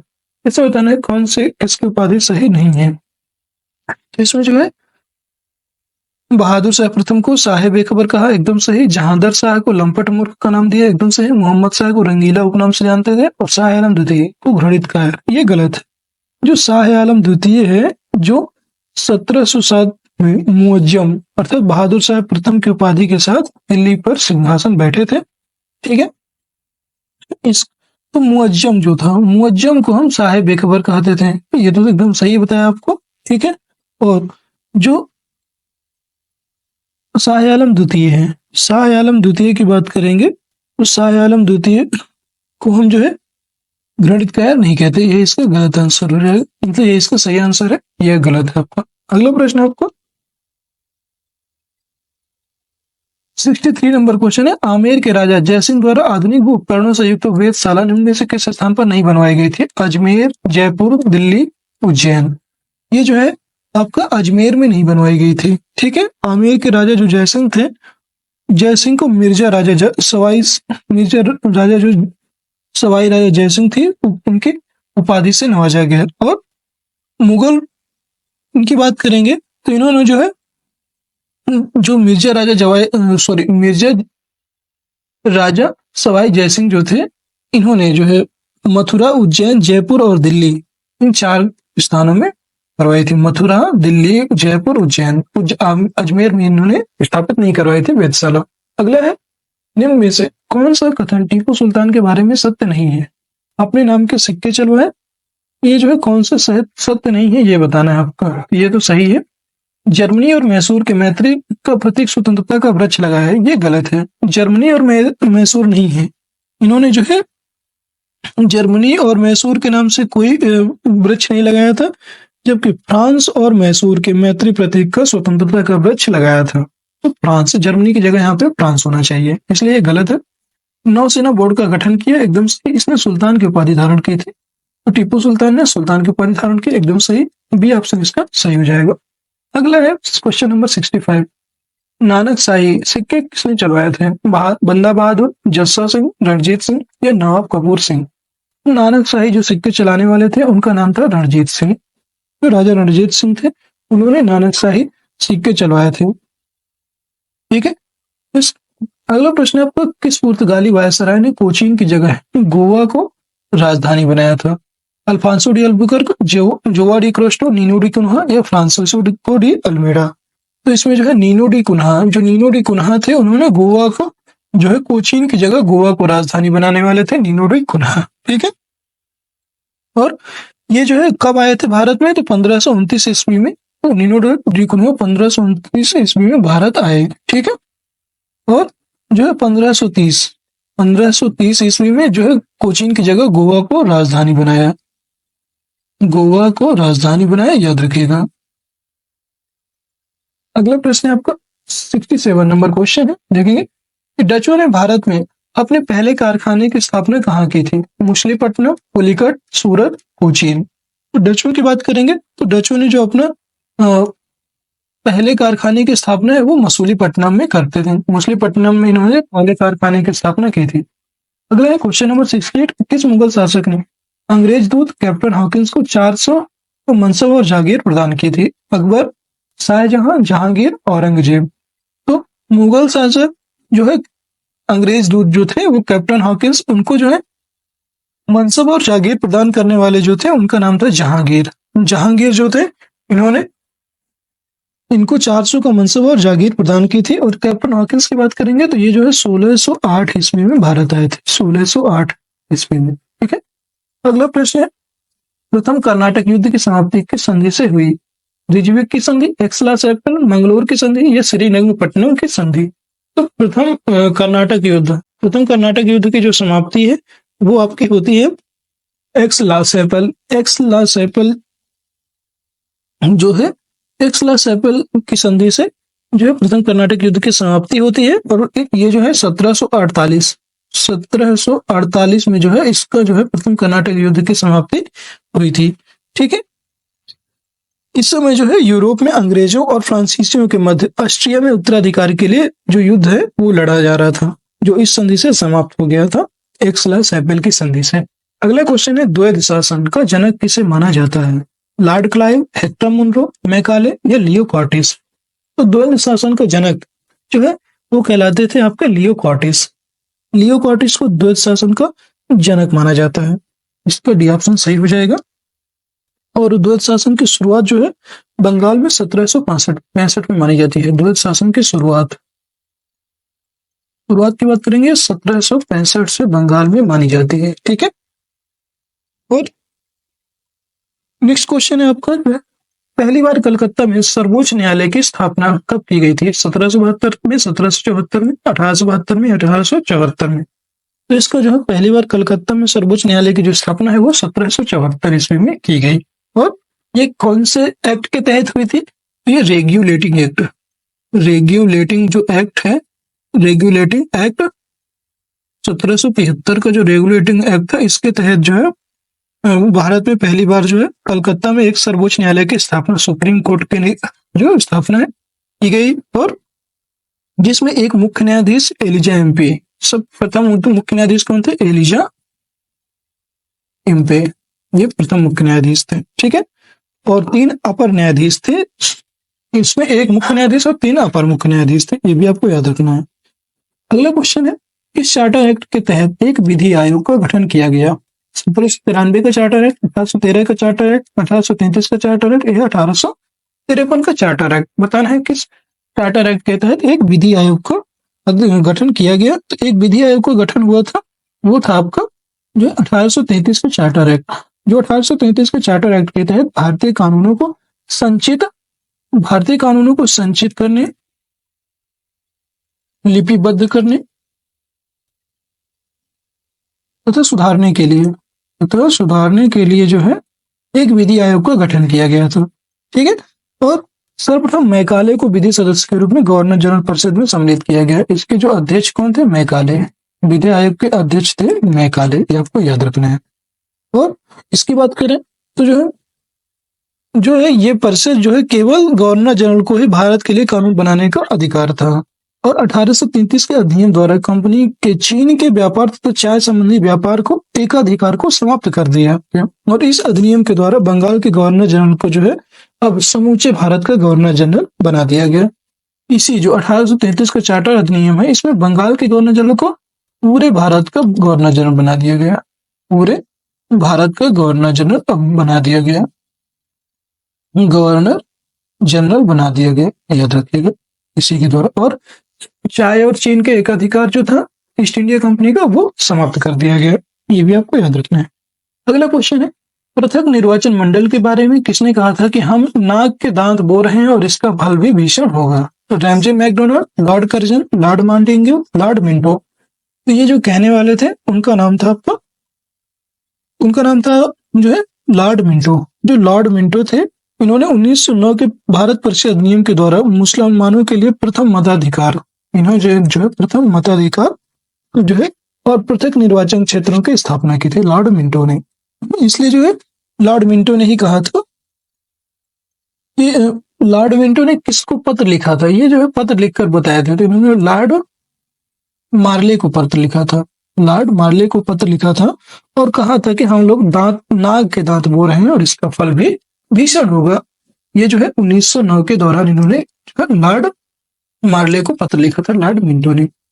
तभी तो आपने सुना होगा 1909 का मार्ले मिंटो सुधार आया, ठीक है, उसी को कहा जाता है। अगला प्रश्न है, इस अधिवेशन द्वारा भारत में सर्वप्रथम संघात्मक सरकार की स्थापना की गई? 1909 के अधिनियम द्वारा, 1919 के अधिनियम, 1935 के अधिनियम या 1947 का अधिनियम? तो किस अधिनियम द्वारा भारत में सर्वप्रथम संघात्मक सरकार की स्थापना होती है? तो ये जो है भारत सरकार अधिनियम 1935 जो था, इसके द्वारा जो है भारत में संघात्मक सरकार की स्थापना की गई। और इसके बारे में बात करेंगे तो ये जो है इस संघ को ब्रिटिश भारतीय प्रांत तथा कुछ भारतीय राष्ट्र संघ में शामिल होना चाहती थी, जिसको मिलकर के बनाया गया था। और 1935 के अधिनियम द्वारा ही प्रांतों में जो द्वैध शासन था उसको समाप्त करके केंद्र में द्वैध शासन जो है इसी अधिनियम के द्वारा लागू किया गया, याद रखिएगा। अगला प्रश्न है क्वेश्चन नंबर 75, निम्न में से संविधान सभा की प्रारूप समिति में कौन शामिल नहीं था? ये बताना है आपको कौन कौन जो है शामिल थे और कौन नहीं शामिल था। K M. Munshi, Syed Mohammad Saadullah, J B. Kripalani, N. Gopal Swami Ayyangar. इसमें जो है कौन शामिल नहीं था ये बताना है। तो इसमें जो है जे.बी. कृपलानी शामिल नहीं थे। के.एम. मुंशी, सैयद मोहम्मद सादुल्लाह और एन. गोपाल स्वामी अयंगर ये तीनों शामिल थे। और जो है प्रारूप समिति के जो अध्यक्ष थे वो थे डॉक्टर बी.आर. अम्बेडकर थे इसके जो है अध्यक्ष। और इसके जो है टोटल जो है 7 सदस्य थे, जो मतलब एक अध्यक्ष डॉक्टर बी.आर. अम्बेडकर, बाकी 6 सदस्य थे, ठीक है। और उनकी बात करेंगे तो ये जो है, और ये जो संवैधानिक सलाह समिति जो बनी थी ये 29 अगस्त 1947 को बनी थी। अगर इसकी बात पूछते हैं कि कब इसका गठन कब हुआ, 29 अगस्त 1947 को इसका गठन हुआ था। और इसके बारे में बात करें तो इसके जो अन्य सदस्य थे हम बताते हैं सभी के नाम। उनके अन्य सदस्य थे N. Gopal Swami Ayyangar, A K. Iyer, Kanhaiyalal Manilal Munshi, Syed Mohammad Saadullah, A M. Madhav, D P. Khaitan. ये सभी जो है प्रमुख इसके सदस्य थे, ठीक है। और इस समिति की बात करेंगे तो ये समिति ने जो है संविधान के प्रारूप पर विचार विमर्श करने के बाद 21 फरवरी 1948 को अपनी जो रिपोर्ट है पेश की थी। 21 फरवरी अगर पूछता है कि प्रारूप समिति ने अपनी जो है अपनी रिपोर्ट कब दी, तो ये जो है 21 फरवरी 1948 को जो है अपनी रिपोर्ट सौंपी थी संविधान सभा को। अगले प्रश्न आपका, निम्न में से कौन सा कार्य जो है वायसराय लॉर्ड विलियम बेंटिक से संबंधित नहीं है? सती प्रथा की समाप्ति लॉर्ड विलियम बेंटिक से संबंधित नहीं है। कौन सा? ठगी प्रथा की समाप्ति, नरबली प्रथा का अंत, या व्यक्तिगत का सिद्धांत की शुरुआत। तो आप सभी को पता है कि जो है सती प्रथा का अंत किया था इन्होंने, ठगी प्रथा की समाप्ति की थी, नरबली प्रथा का अंत किया था लॉर्ड विलियम बेंटिक ने। बहुत अच्छे सुधारात्मक कार्य किया था इन्होंने, ये जो है। और सती प्रथा की बात करेंगे तो सती प्रथा को 1829 में समाप्त किया था इन्होंने, याद रखिएगा। ठगी प्रथा की बात करेंगे तो ठगी प्रथा को इन्होंने 1830 में समाप्त किया था। और नरबली प्रथा की बात करेंगे तो ये भी जो है 1830 में ये भी समाप्त किए थे नरबली प्रथा को। इनका जो कार्यकाल है ये जो है 1823 से लेकर के 1833 तक था इनका कार्यकाल। ये भी आपको याद रख सकते हैं, 1828 यहाँ पे 1828 से 1833 तक था, ठीक है। और व्यक्तिगत सिद्धांत, इसकी बात करेंगे तो व्यक्तिगत सिद्धांत की जो शुरुआत है वो लॉर्ड डलहौजी के द्वारा की गई थी। लॉर्ड डलहौजी इसके द्वारा जो है व्यक्तिगत सिद्धांत का शुरुआत की गई थी। इसी को कहा जाता है डॉक्ट्रिन ऑफ लैप्स। अगला क्वेश्चन है, साइमन कमीशन का भारत आगमन किस वायसराय के कार्यकाल में हुआ था? Lord reading, Lord Irwin, Lord Willingdon या लॉर्ड लेनिथ्रो? साइमन कमीशन भारत आया कब था? ये जो है 1928 में भारत आया था साइमन कमीशन। और इसके बारे में बात करें तो जो है इस समय भारत में जो वायसराय थे वो थे लॉर्ड जो है इरविन। जो इस समय भारत में वायसराय थे वो थे लॉर्ड इरविन। और साइमन कमीशन की जो नियुक्ति है 1919 के भारत शासन अधिनियम की व्यवहारिकता की जांच करने के लिए की गई थी। जो 1919 में जो है आपका इसमें जो 1919 में जो घटना हुई थी उसके जो है व्यवहारिकता की जांच करने के लिए इस समिति के गठन किया गया था। लेकिन इस आयोग में एक भी भारतीय न होने के कारण इसका भारत में भारी विरोध हुआ था। साइमन कमीशन में तो जो है भारत में विरोध हुआ और साइमन गो बैक के नारे लगे थे। साइमन गो बैक के नारे लगे थे, याद रखिएगा, ठीक है।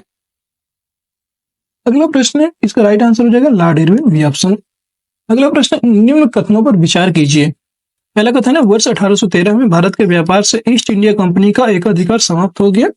ये सब बताना कौन से कथन सही हैं, ये सब बताने हैं। जो है 1813 के भारत से व्यापार से ईस्ट इंडिया कंपनी का एकाधिकार समाप्त हो गया, एकदम सही। कच्चे माल के निर्यात के लिए भारत में कृषि के वाणिज्यीकरण पर बल दिया गया। तो कच्चे माल का जो निर्यात है इसमें भारत में कृषि के वाणिज्यीकरण पर बल दिया गया, ये भी सही है। कार्ल मार्क्स ने कहा था कि बुनकरों की हड्डियों से भारत की भूमि भरी पड़ी है। ये गलत है, ये जो है यहाँ पे इसका गलत है। इसका जो राइट आंसर हो जाएगा वो हो जाएगा आपका 1 एंड 2 सही है, ये ऑप्शन इसमें सही है। और इसकी बात करेंगे तो चार्टर एक्ट जो 1813 था, इसके प्रावधान के अनुसार ईस्ट इंडिया कंपनी का भारत के व्यापार से एकाधिकार तो समाप्त कर दिया गया था, लेकिन ब्रिटिश कारखानों में कच्चे माल की जो बढ़ती मांग को देखते हुए भारत में कृषि का वाणिज्यीकरण भी कर दिया गया था। और इसमें जो है ये दिया हुआ है कार्ल मार्क्स का जो है, तो कार्ल मार्क्स ने कहा था कि बुनकरों की हड्डियों से भारत की भूमि हरी पड़ी है, ये गलत है।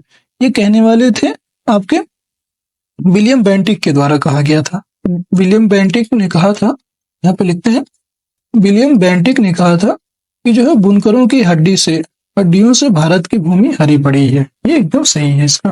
अगला प्रश्न, स्थायी बंदोबस्त व्यवस्था में भूमि का स्वामी किसे बनाया गया? जमींदार, किसान, संपूर्ण गांव या गवर्नर? स्थायी बंदोबस्त की भूमि का स्वामी जो है किसे बनाया गया? जमींदार को बनाया गया था। और स्थायी बंदोबस्त के कब लाई गई थी? तो ये जो है 1793 में लाई गई थी। और किसके द्वारा लाया गया था? तो ये जो है स्थायी बंदोबस्त व्यवस्था जो है 1793 में लॉर्ड कॉर्नवालिस के द्वारा जो है भारत पर लाया गया। ठीक है। और इसके अंतर्गत जो है भूमि का स्वामी जमींदार को बनाया गया तथा कंपनी की आय को निश्चित कर दिया गया था।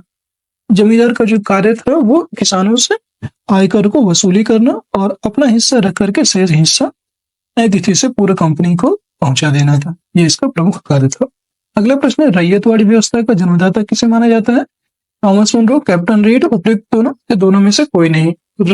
जो इसका राइट आंसर है वो हो जाएगा उपयुक्त दोनों। थॉमस मुनरो और कैप्टन रीड, ये जो दोनों थे, इन्होंने ही जो है रैयतवाड़ी व्यवस्था का जन्म दिया था। और इन्होंने 1972 में इस व्यवस्था को लागू किया गया था।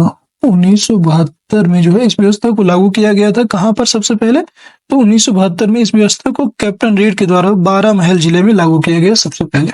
12 महल जिले, ठीक है, 12 महल जिले में इसको जो है लागू किया गया था। यहाँ पे दिख नहीं रहा आपको, 12 महल नामक जिले में सर्वप्रथम इसको लागू किया गया। और बाद में इसे जो है 1820 में इसे मद्रास तथा बॉम्बे, 1820 में इसको जो है मद्रास तथा बॉम्बे में इसको जो है पुनः लागू किया गया। अगला प्रश्न है आपका, 3 कठिया प्रथा के अंतर्गत किसानों को जमीन के कितने भाग पर नील की खेती करना अनिवार्य था? 1/3, 2/3, 3/20 या 1/20? इसका जो राइट आंसर है 3/20। 3/20 हिस्से पर जो है 3 कठिया प्रथा के अंतर्गत जो है किसानों को उनकी जमीन पर खेती करना, नील की खेती करना अनिवार्य कर दिया गया था। और यह व्यवस्था मुख्य रूप से बिहार के चंपारण क्षेत्र में लागू की गई थी। कहाँ पर? बिहार के चंपारण जिले में सबसे पहले लागू की गई थी। अगला प्रश्न है, poverty and un British rule India नामक पुस्तक के लेखक कौन थे? महात्मा गांधी, दादा भाई नौरोजी, रमेश चंद्र दत्त और राजेंद्र प्रसाद। तो इस पुस्तक के लेखक थे दादा भाई नौरोजी।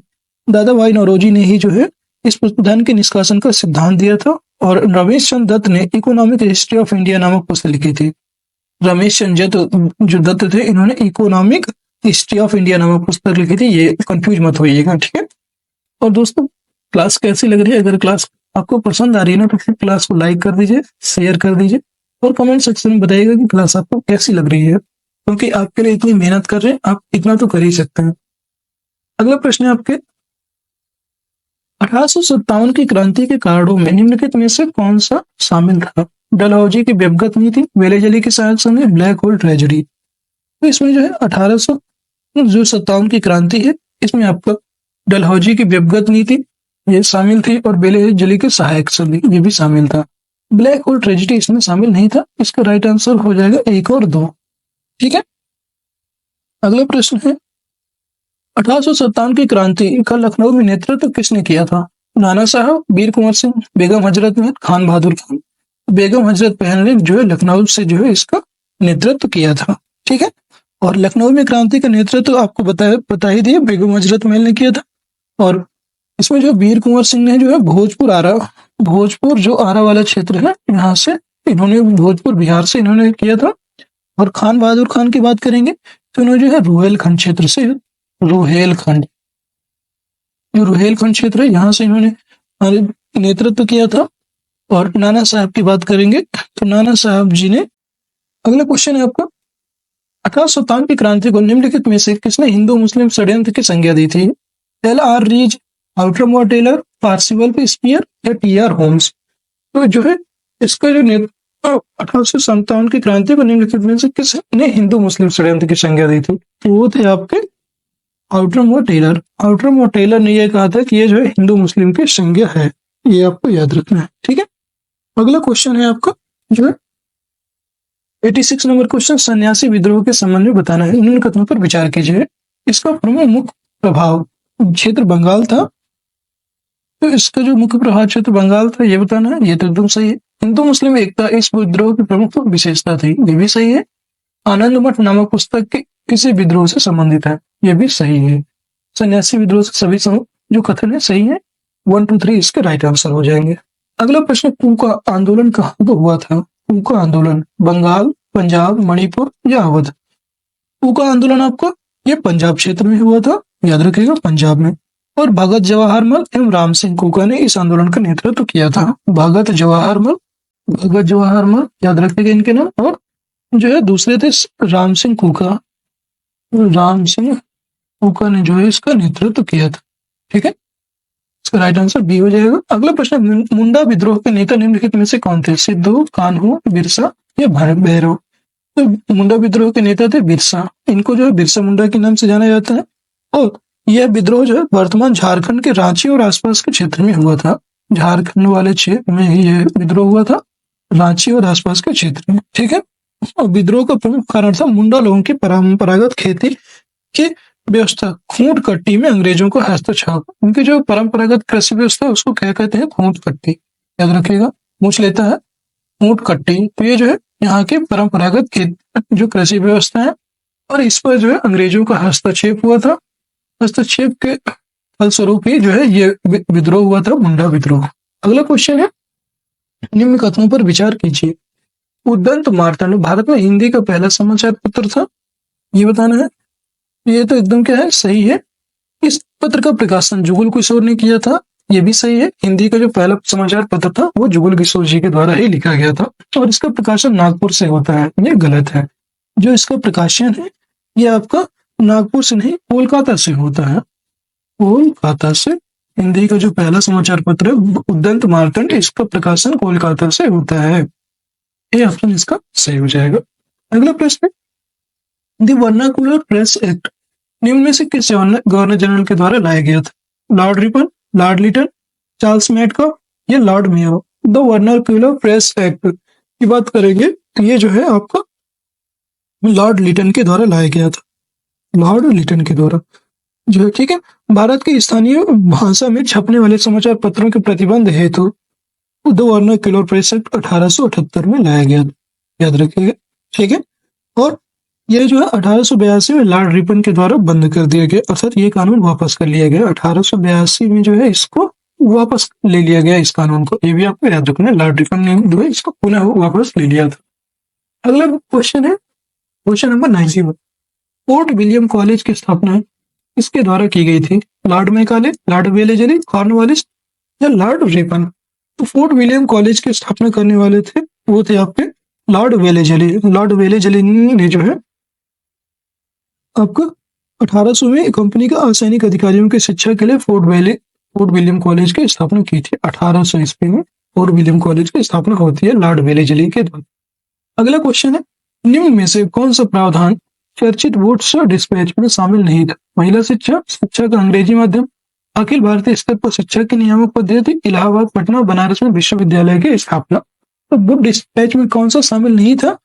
वो था आपका इलाहाबाद, पटना और बनारस में विश्वविद्यालय की स्थापना, ये शामिल नहीं था। बाकी अखिल भारतीय स्तर पर शिक्षा की नियामक पद्धति शामिल थी, शिक्षा का अंग्रेजी माध्यम भी शामिल था और महिला शिक्षा भी इसमें शामिल थी। डी ऑप्शन इसका सही हो जाएगा। अगला प्रश्न, बंगाल विभाजन के विरोध में किस दिन को शोक दिवस के रूप में मनाया गया? 6 अक्टूबर 1905, 16 अक्टूबर 1905, 7 अगस्त 1905 या उपरोक्त में से कोई नहीं? तो जो है शोक दिवस को मनाया गया वो है आपका जो है 16 अक्टूबर को 1905 को जो है शोक दिवस के रूप में मनाया गया था। और 7 अगस्त की बात करें तो 7 अगस्त को जो है 1905 7 अगस्त 1905 को बंगाल विभाजन के विरोध में कलकत्ता के टाउन हॉल में एक विशाल प्रदर्शन का आयोजन किया गया था और इसे स्वदेशी आंदोलन 7 अगस्त 1905 को स्वदेशी आंदोलन शुरू किया गया था। स्वदेशी आंदोलन याद रखिएगा। अगला प्रश्न है जो है कांग्रेस के लिए समर्थन प्राप्त करने के उद्देश्य से जुलाई 1889 में लंदन में किसके अध्यक्षता में ब्रिटिश कमेटी ऑफ इंडिया की स्थापना की गई? जॉर्ज यूले, विलियम डिग्बी, एओ ह्यूम, साइमन कमीशन। इसका जो राइट आंसर है वो हो जाएगा आपका विलियम डिग्बी। विलियम डिग्बी की अध्यक्षता में जो है ब्रिटिश कमेटी ऑफ इंडिया की स्थापना की गई थी, ये आपको याद रखना है। अगला क्वेश्चन है यहाँ पे 95 नंबर क्वेश्चन है, निम्नलिखित में से किसने 1888 ईस्वी में संयुक्त भारतीय राजभक्त सभा का निर्माण किया था?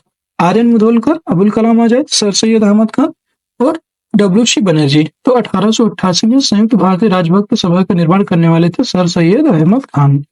ठीक है, इसका जो है राइट आंसर हो जाएगा सर सैयद अहमद खान। और इस सभा का जो उद्देश्य था कांग्रेस के प्रचार को जो है निष्फल करना और लोगों को कांग्रेस से दूर रहने को कहना था, मतलब कांग्रेस से दूर रहने के लिए जो प्रेरित करना था, इसका मुख्य जो उद्देश्य था संयुक्त भारतीय राजभक्त सभा का।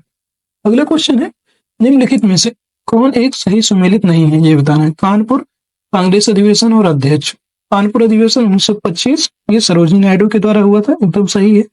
फिर बेलगांव 1924 ये जो है मोतीलाल नेहरू, गलत है, ये महात्मा गांधी जी के द्वारा हुआ था, महात्मा गांधी बेलगांव अधिवेशन। अगला है कराची अधिवेशन वल्लभ भाई पटेल, एकदम सही है। हरिपुरा अधिवेशन 1938 सुभाष चंद्र बोस, ये भी सही है। इसका राइट आंसर बी ऑप्शन हो जाएगा। अगला क्वेश्चन है, निम्नलिखित में से कौन एक नेता गर्मपंथी नहीं था? बाल गंगाधर तिलक, मदन लाल, उधम सिंह, गोपाल कृष्ण गोखले। यहाँ पे जो गर्मपंथी जो नेता नहीं थे उनका नाम है गोपाल कृष्ण गोखले। ठीक है, इसमें जो है इसका राइट आंसर हो जाएगा गोपाल कृष्ण गोखले। जबकि बाल गंगाधर तिलक, मदन लाल और उधम सिंह ये जो है गर्मपंथी नेता है, याद रखेगा।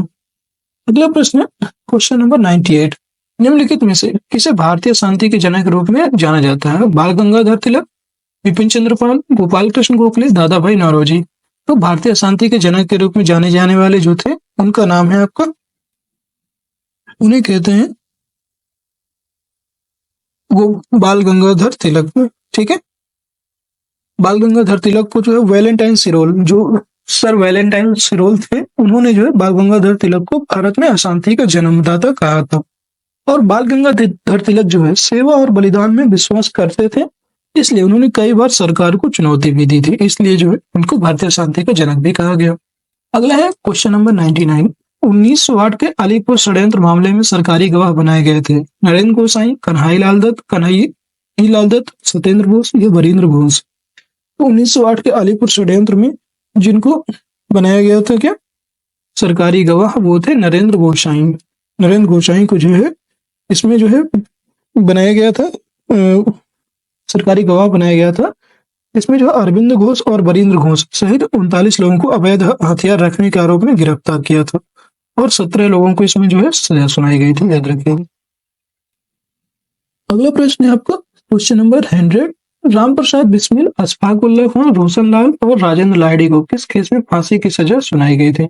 अलीपुर षड्यंत्र केस, काकोरी चिटगांव शस्त्रागार लूट या लाहौर षड्यंत्र केस?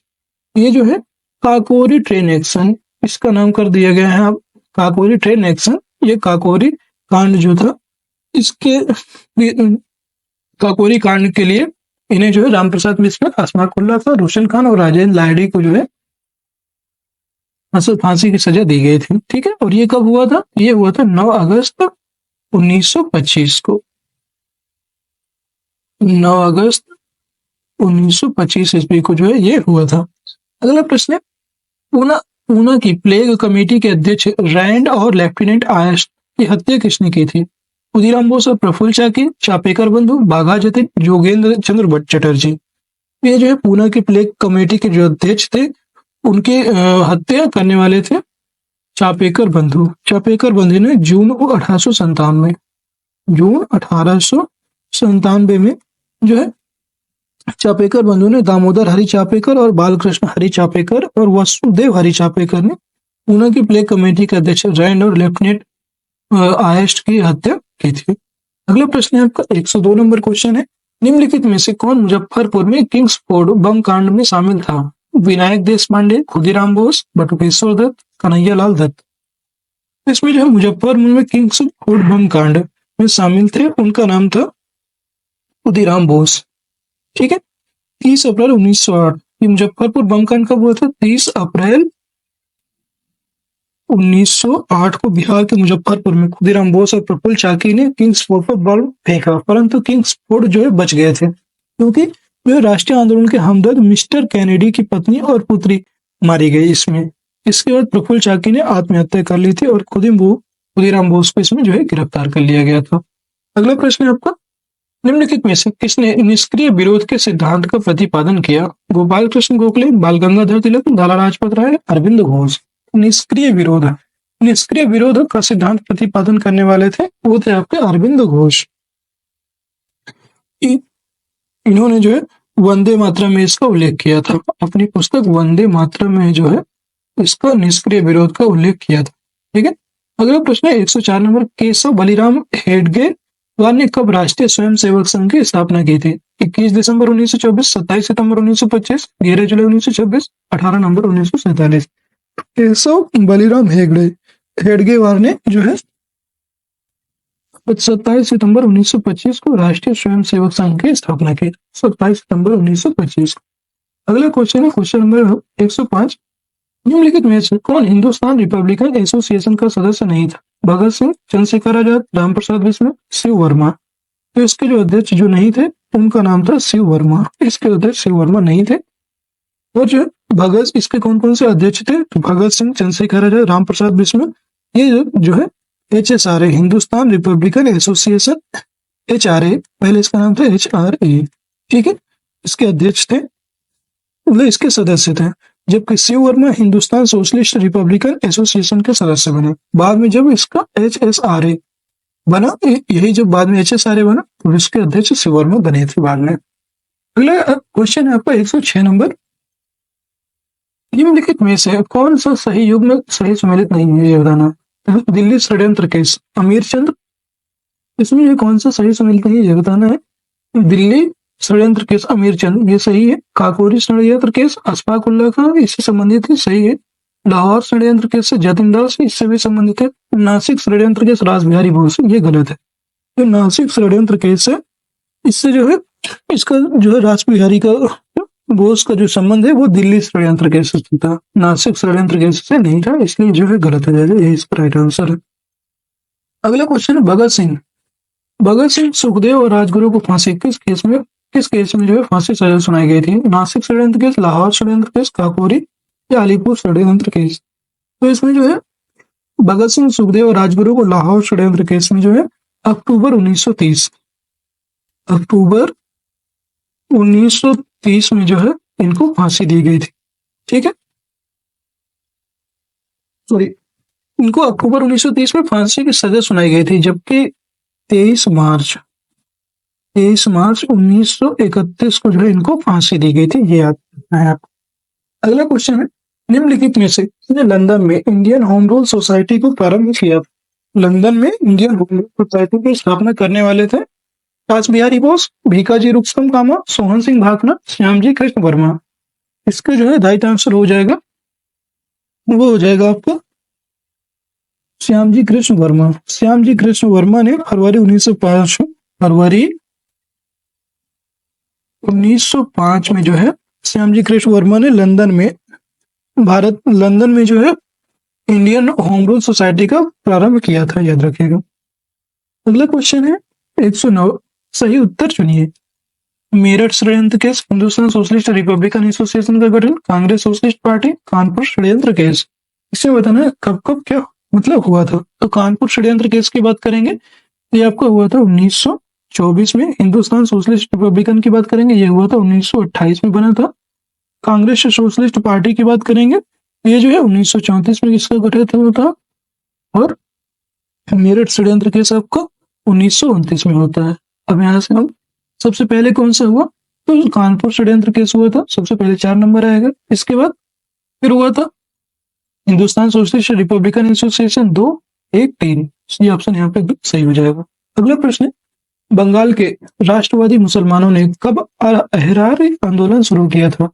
1906, 1916, 1926 या 1936? ये जो है 1906 ईस्वी में जो है बंगाल के राष्ट्रवादी मुसलमानों ने अहरार आंदोलन स्टार्ट किया था। अगला क्वेश्चन है, एका आंदोलन के संदर्भ में निम्नलिखित में से कौन सा कथन सही है? 1921 से 22 में ईस्वी में बंगाल के किसानों का एका आंदोलन चलाया गया। यह तो क्या है, एकदम जो है यहाँ पे ये गलत है। एका आंदोलन के प्रमुख नेता मदारी पासी और सहरेव थे, ये सही है। एका आंदोलन के जो प्रमुख नेता थे मदारी पासी और सहरेव, ये सही है। केवल 2 इसका राइट आंसर हो जाएगा। ठीक है, क्योंकि 1921-22 में जो अवध के किसानों ने एका आंदोलन चलाया था, बंगाल के किसानों ने नहीं चलाया था, अवध के किसानों के द्वारा ये चलाया गया था। ये आपको याद रखना है। अगला प्रश्न है, इल्बर्ट विधेयक विवाद में किस मुद्दे को बढ़ावा दिया? भारतीय और यूरोपीय लोगों के मध्य जो है ये बताना है।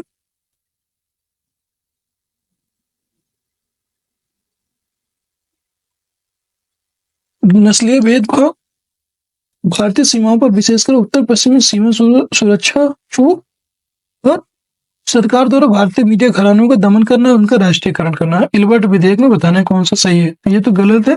भारतीय सीमाओं पर विशेषकर उत्तर पश्चिमी सीमा पर सुरक्षा में चूक, ये भी गलत है। भारतीय और यूरोपीय लोगों के मध्य नस्लीय भेदभाव, इल्बर्ट विधेयक विवाद जो है इसने बढ़ावा दिया था। ये ऑप्शन यहाँ पे सही है, केवल एक। ये ऑप्शन सही हो जाएगा।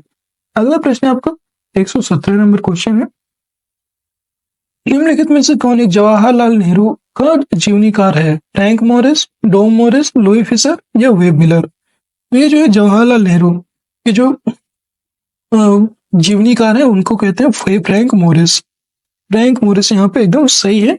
ठीक है, अगला क्वेश्चन है 118 नंबर, देखेंगे खिलाफत आंदोलन को मोहम्मद अली जिन्ना द्वारा प्रारंभ किया गया था। तो खिलाफत आंदोलन जो प्रारंभ किया गया था ये मोहम्मद अली जिन्ना के द्वारा किया गया था, ये गलत है। इस आंदोलन को पुनः हिंदू मुस्लिम के बीच की दूरी को बढ़ा दिया, ये भी गलत है। क्योंकि खिलाफत आंदोलन की बात करेंगे तो खिलाफत आंदोलन को प्रारंभ करने का श्रेय अली बंधु और शौकत अली और मोहम्मद अली को जो है इसका श्रेय जाता है, अली बंधु और मोहम्मद अली को। और खिलाफत आंदोलन की बात करेंगे तो खिलाफत आंदोलन का कांग्रेस सहित महात्मा गांधी ने जो है समर्थन किया था, जिससे हिंदू मुस्लिम एकता में क्या हुआ था, वृद्धि हुई थी। ठीक है, तो ये जो है दोनों गलत है, दोनों कथन गलत है, इसलिए डी ऑप्शन इसका सही हो जाएगा। अगला क्वेश्चन है क्वेश्चन नंबर 119, निम्नलिखित में कथन में कौन सा कथन असत्य है बताना है। साइमन कमीशन का गठन 1927 में हुआ था। साइमन कमीशन का जो गठन है 1927 में हुआ था, ये तो क्या है, एकदम सही है। ठीक है, ये सही है इसका। ठीक है, और साइमन कमीशन का एक गठन का उद्देश्य भारत से ब्रिटिश को प्राप्त राजस्व के संबंध में एक रिपोर्ट तैयार करवाना था, ये बताना है। साइमन कमीशन के गठन का जो उद्देश्य है भारत से ब्रिटिश को प्राप्त राजस्व के संबंध में एक रिपोर्ट तैयार कर, ये गलत है। इसका जो राइट आंसर है वो हो जाएगा आपको ये केवल एक। इसका राइट आंसर है केवल एक। अच्छा सॉरी, यहाँ पे पूछ रहा है कि कौन सा असत्य है, हमें बताना है कौन सा असत्य है। तो ये जो है दूसरा वाला गलत है, केवल 2 इसका राइट आंसर हो जाएगा। ये हमने ध्यान नहीं दिया, यहाँ पे पूछा है केवल असत्य कौन सा है, तो केवल 2, पहला इसमें सही है। और इसका जो मेन उद्देश्य क्या था अगर ये पूछे तो साइमन कमीशन का जो उद्देश्य था वो था जो है संवैधानिक सुधार के बारे में अध्ययन करना था, और भारतीयों द्वारा इस समिति में एक भी भारतीय न होने के कारण व्यापक स्तर देश के विभिन्न भागों में जो है इसका विरोध प्रदर्शन भी हुआ था। अगला प्रश्न 120 नंबर क्वेश्चन है, निम्नलिखित में से कौन सही सम्मिलित नहीं है। कांग्रेस अधिवेशन और अध्यक्ष 1905 में गोपाल कृष्ण गोखले इसके अध्यक्ष थे, ये बताना है सही है कि नहीं। ये तो सही है। ठीक है, 1906 में दादा भाई नौरोजी, ये भी सही है। 1907 में रास बिहारी बोस, ये गलत है। 1907 का जो कांग्रेस अधिवेशन था ये सूरत में हुआ, जिसकी अध्यक्षता रास बिहारी बोस के द्वारा की गई। ठीक है, इसका जो रास बिहारी बोस, तो ये तो एकदम सही है, बट ये एक चीज गलत है यहाँ पे, सॉरी बोस है ना यहाँ पे, ये घोष है, रास बिहारी घोष के द्वारा की गई थी। ये बहुत कंफ्यूजन क्वेश्चन है एक तरह से देखा जाए तो, ऐसा तो इसमें सारे सही लगेंगे। 1910 में विलियम वेडरबर्न ने इसकी अध्यक्षता की थी, ये कभी एकदम सही है। तो रास बिहारी बोस नहीं, रास बिहारी घोष है। 1907 में जो है यही गलत है, इसका राइट आंसर हो जाएगा सी ऑप्शन। अगला क्वेश्चन है, गिलबर्ट विधेयक विवाद ने किस मुद्दे को बढ़ावा दिया था? तो अभी आपको बताया भारतीय और यूरोपीय लोगों के मध्य नस्लीय भेदभाव, यही सही था। भारतीय सीमा पर विशेषकर उत्तर पश्चिमी सीमा पर सुरक्षा में चूक, ये गलत है। और सरकार द्वारा भारतीय मीडिया घरानों का दमन करना, उनका राष्ट्रीयकरण, ये भी गलत है। ठीक है, तो इसका राइट आंसर था केवल एक। यहाँ पे ये रिपीट हो गया है शायद। ठीक है, अगला करते हैं 121 नंबर, यहाँ तक हो गया। 121 नंबर क्वेश्चन से करते हैं, 1916 के लखनऊ अधिवेशन में कौन से प्रमुख समझौते संपन्न हुए थे? उग्रवादियों को कांग्रेस में शामिल करना, कांग्रेस और मुस्लिम लीग के बीच समझौता, विकल्प 1, 2, 1 और 2, तो फिर तुम्हें से कोई नहीं। तो उग्रवादियों को कांग्रेस में शामिल करना, इसका जो है राइट आंसर हो जाएगा, हो जाएगा आपका सही है। कांग्रेस और मुस्लिम लीग के बीच समझौता हुआ था, ये भी सही है। तो दोनों 1 और 2 एकदम सही है। अगला है, मुस्लिम लीग की स्थापना किसके नेतृत्व में की गई थी? वकार उल मुल्क, मुश्ताक हुसैन, नवाब सलीमुल्लाह आगा खान या सर सैयद अहमद खान? मुस्लिम लीग की जो स्थापना है ये आपका नवाब सलीमुल्लाह के द्वारा ही इसकी स्थापना की गई थी। मतलब नवाब सलीमुल्लाह के नेतृत्व में, पूछ रहे किसके नेतृत्व में की गई? तो नवाब सलीमुल्लाह के नेतृत्व में 30 दिसंबर 1906 को इसकी स्थापना की गई थी। और इसकी जो भारतीय मुस्लिम लीग की स्थापना की गई थी और इसके प्रथम अध्यक्ष वकार उल मुल्क हुसैन थे, याद रखिएगा। अगला क्वेश्चन है, निम्नलिखित कथनों पर विचार करें। लंदन में इंडियन होम रूल सोसाइटी की स्थापना 1905 में श्यामजी कृष्ण वर्मा ने की थी। अभी आपको बताया है कि लंदन में इंडियन होम रूल सोसाइटी की स्थापना करने वाले कौन थे? श्यामजी कृष्ण वर्मा। तो ये तो क्या है एकदम आप 123 नंबर है, ये जो है पहला तो सही है। और दूसरा, गदर पार्टी, 2 गदर पार्टी के द्वारा लंदन में ही इंडियन हाउस की स्थापना भी की गई, ये गलत है। तो इसका जो राइट आंसर हो, ऐसे पूछ रहे कौन सा असत्य है, तो दूसरा इसमें गलत है, बी ऑप्शन तो सही हो जाएगा। अगला क्वेश्चन है 124 नंबर, गदर पार्टी की स्थापना किसके द्वारा की गई थी? लाला हरदयाल, सोहन सिंह भाकना, राजेंद्र महेंद्र प्रताप, अजीत सिंह? तो इसका जो राइट आंसर हो जाएगा वो हो जाएगा सोहन सिंह भाकना। गदर पार्टी की जो स्थापना है ये सोहन सिंह भाकना के द्वारा की गई थी 1913 में, सैन फ्रांसिस्को में इसकी जो है स्थापना की गई थी। और जिसके द्वारा गदर नामक एक अखबार जो अंग्रेजी, उर्दू, मराठी और पंजाबी में निकाला जाता था। और पहले जो है इस संस्था का नाम भी गदर पार्टी पड़ गया इसलिए। और इस आंदोलन ने जो है फ्रांसिस्को में युगांतर आश्रम की स्थापना करके अपनी गतिविधियों का संचालन किया था। युगांतर याद रखिए, काफी इंपॉर्टेंट अखबार है ये। मतलब युगांतर आश्रम की स्थापना की थी इसने, युगांतर आश्रम। और इसे जो गदर पार्टी के पथ प्रदर्शक की बात करेंगे तो वो थे आपके लाला हरदयाल इसके पथ प्रदर्शक थे। अगला क्वेश्चन है क्वेश्चन नंबर 125, निम्नलिखित में से कौन क्रांतिकारी पेरिस से सैन्य प्रशिक्षण प्राप्त करके भारत आया था? खुदीराम बोस, रास बिहारी बोस, हेमचंद्र कानूनगो या अरविंद घोष? इसका जो है हेमचंद्र कानूनगो, ये जो है पेरिस में एक रूसी व्यक्ति से सैन्य प्रशिक्षण प्राप्त करके सन 1908 में जो है भारत आके आए थे और कलकत्ता के मणिकतल्ला में बम बनाने का कारखाना खोला था, याद रखिएगा। अगला क्वेश्चन है, निम्नलिखित घटनाओं का सही कालक्रम है? दांडी मार्च, तृतीय गोलमेज सम्मेलन, मैकडोनाल्ड अवार्ड या पुणे पैक्ट? इसमें जो है आपको दांडी मार्च हुआ था 5 मार्च 1930, 5 मार्च 1930 को जो है दांडी मार्च हुआ था। तृतीय गोलमेज सम्मेलन जो है ये हुआ था आपका 17 नवंबर से 24 दिसंबर तक 1932 में हुआ था। 17 नवंबर से लेकर के 24 दिसंबर तक जो है 1932 में हुआ था। इसके बाद मैकडोनाल्ड अवार्ड की बात करेंगे, ये जो 16 अगस्त 1932 को हुआ था, 16 अगस्त 1932।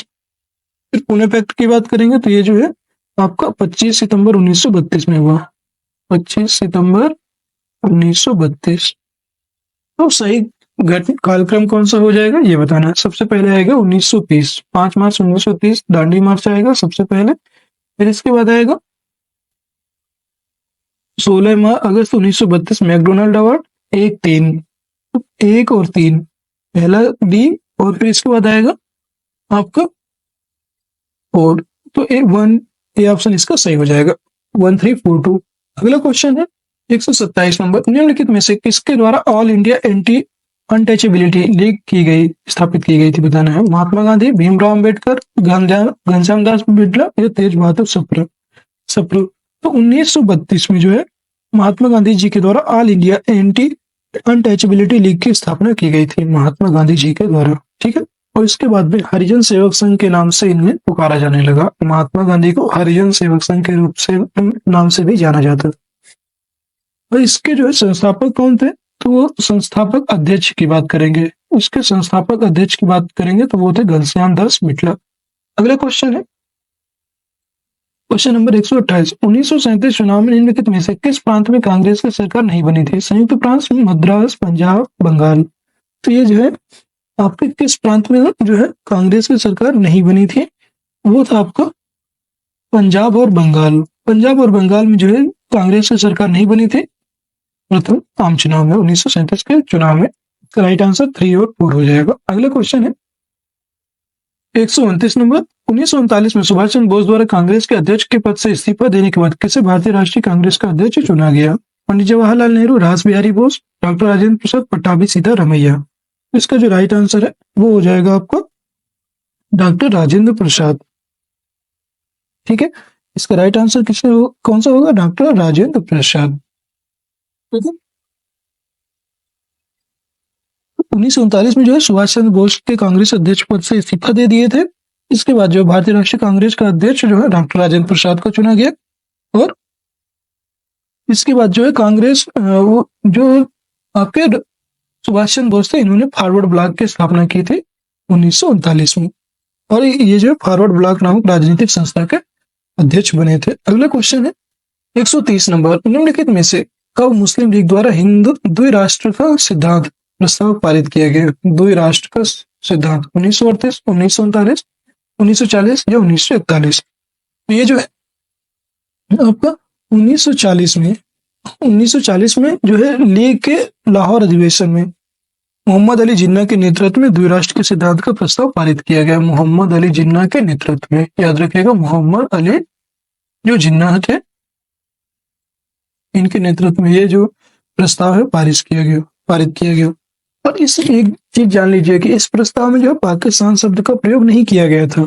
इस प्रस्ताव का जो प्रारूप था वो सिकंदर हयात खान ने तैयार किया था, जबकि फजहुल हक द्वारा इसे प्रस्तुत किया गया था। तैयार करने वाले जो थे इस प्रस्ताव को वो कौन थे? हयात खान, याद रखिएगा, सिकंदर हयात खान इनका नाम। इन्होंने जो है इसका प्रारूप तैयार किया था और इसको प्रस्तुत करने वाले थे फजहुल हक। अगला क्वेश्चन है 131 नंबर, निम्नलिखित प्रस्ताव अगस्त प्रस्ताव के बारे में निम्नलिखित कथनों पर विचार कीजिए। प्रस्ताव स्वीकार किए जाने पर तुरंत भारत को डोमिनियन स्टेट का दर्जा दिया जाएगा। ये तो ऐसा कुछ यहाँ पे लिखा नहीं था, इसलिए जो है ये गलत है। वायसराय की कार्यकारिणी में सभी सदस्य भारतीय होंगे, ये भी गलत है। इसके जो दोनों कथन गलत है, इसलिए जो है इसका डी ऑप्शन हो जाएगा।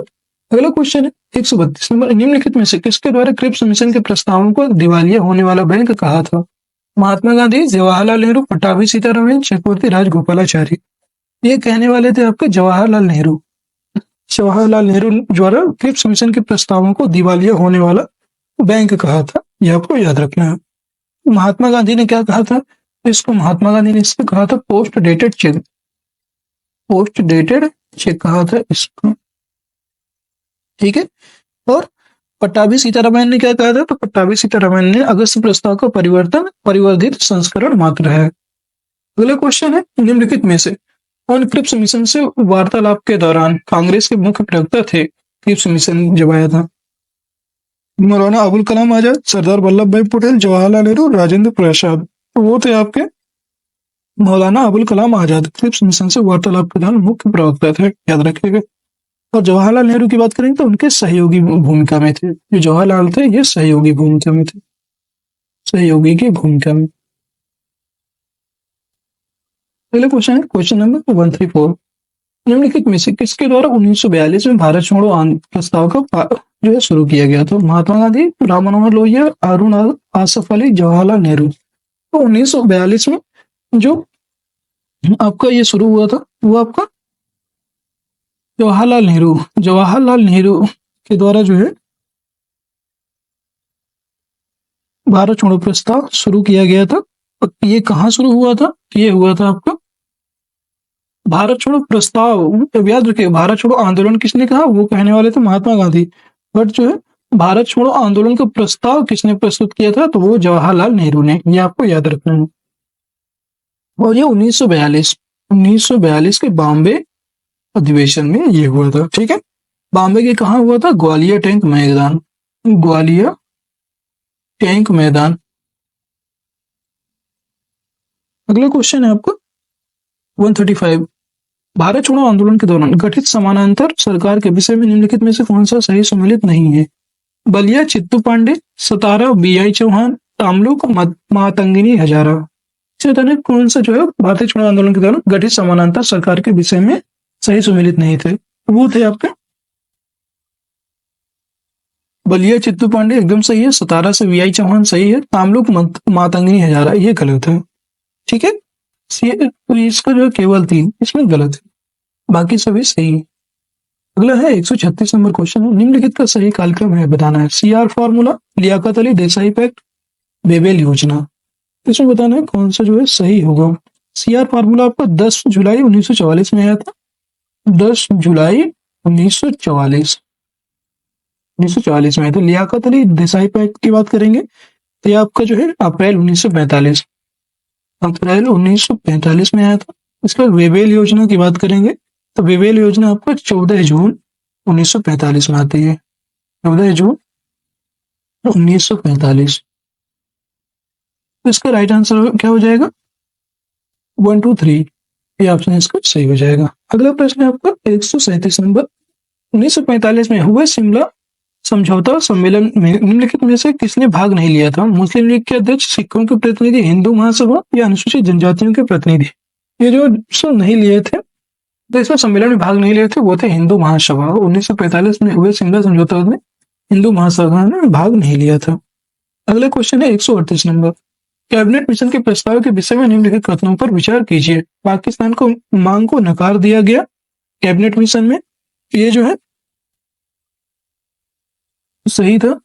भारत में संघीय शासन की स्थापना की बात की गई थी, ये भी सही है। संविधान सभा के गठन की बात की गई थी, ये भी सही है। तीनों ऑप्शन जो है इसमें सही है, 1 2 3 ये ऑप्शन सही हो जाएगा। अगला क्वेश्चन है 139 नंबर। भारत के आजादी के समय निम्नलिखित में से कौन भारतीय राष्ट्रीय कांग्रेस का अध्यक्ष थे? मौलाना अबुल कलाम आजाद, आचार्य JB कृपलानी, जवाहरलाल नेहरू, सरदार वल्लभ भाई पटेल। तो भारत की आजादी के समय जो है भारतीय राष्ट्रीय कांग्रेस के जो अध्यक्ष थे उनका नाम था आपका आचार्य JB कृपलानी। आचार्य JB कृपलानी जो है भारत की आजादी के समय कांग्रेस के अध्यक्ष थे। और भारत के वायसराय कौन थे? तो आपको पता है लॉर्ड माउंटबेटन थे। ब्रिटेन के प्रधानमंत्री आपको सभी को पता है क्लीमेंट एटली। और ब्रिटेन का सम्राट कौन था? तो वो थे जॉर्ज 6। आपको याद रखना है, जॉर्ज 6 थे उस टाइम में ब्रिटेन के सम्राट। अगला क्वेश्चन है और आज की क्लास का लास्ट क्वेश्चन है आपको, देखिए निम्नलिखित में से कौन सा रेजिमेंट आजाद हिंद फौज के अंतर्गत गठित नहीं किया गया था? Gandhi regiment, Nehru regiment, Patel regiment या आजाद रेजिमेंट? बताना कौन सा रेजिमेंट आजाद हिंद फौज के अंतर्गत गठित नहीं हुआ था?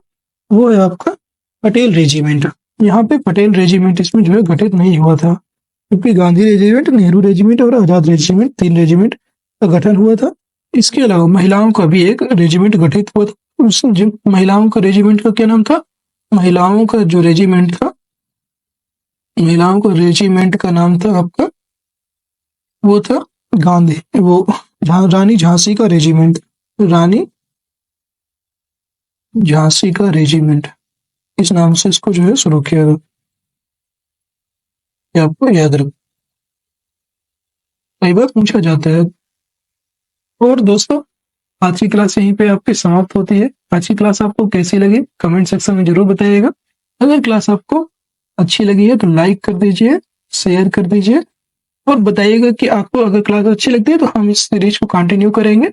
आपके सारे जो है आर की ये महत्वपूर्ण सीरीज है आर और ये आपके यूपी पीसीएस में भी जो है बहुत इंपॉर्टेंट रोल निभाएगी, क्योंकि ये जीएस के महत्वपूर्ण, हिस्ट्री के महत्वपूर्ण क्वेश्चन थे जो आज आपको करवाए गए। और उम्मीद है आपको क्लास बहुत पसंद आई होगी। क्लास पसंद आई है तो हम फिर से बोलते हैं, लाइक करिए, शेयर करिए और अपने मित्रों को जरूर ये सबको शेयर कर दीजिए। और चैनल में नए हो तो चैनल को सब्सक्राइब करके रख लीजिए, जिससे कि अभी जितनी भी आपके इससे संबंधित टेस्ट सीरीज आएंगी वो आपको मिल सके। आज के लिए इतना ही। खुश रहिए, मस्त रहिए, ऐसे अपनी तैयारी को मजबूत बनाते रहिए। जय हिंद, जय भारत।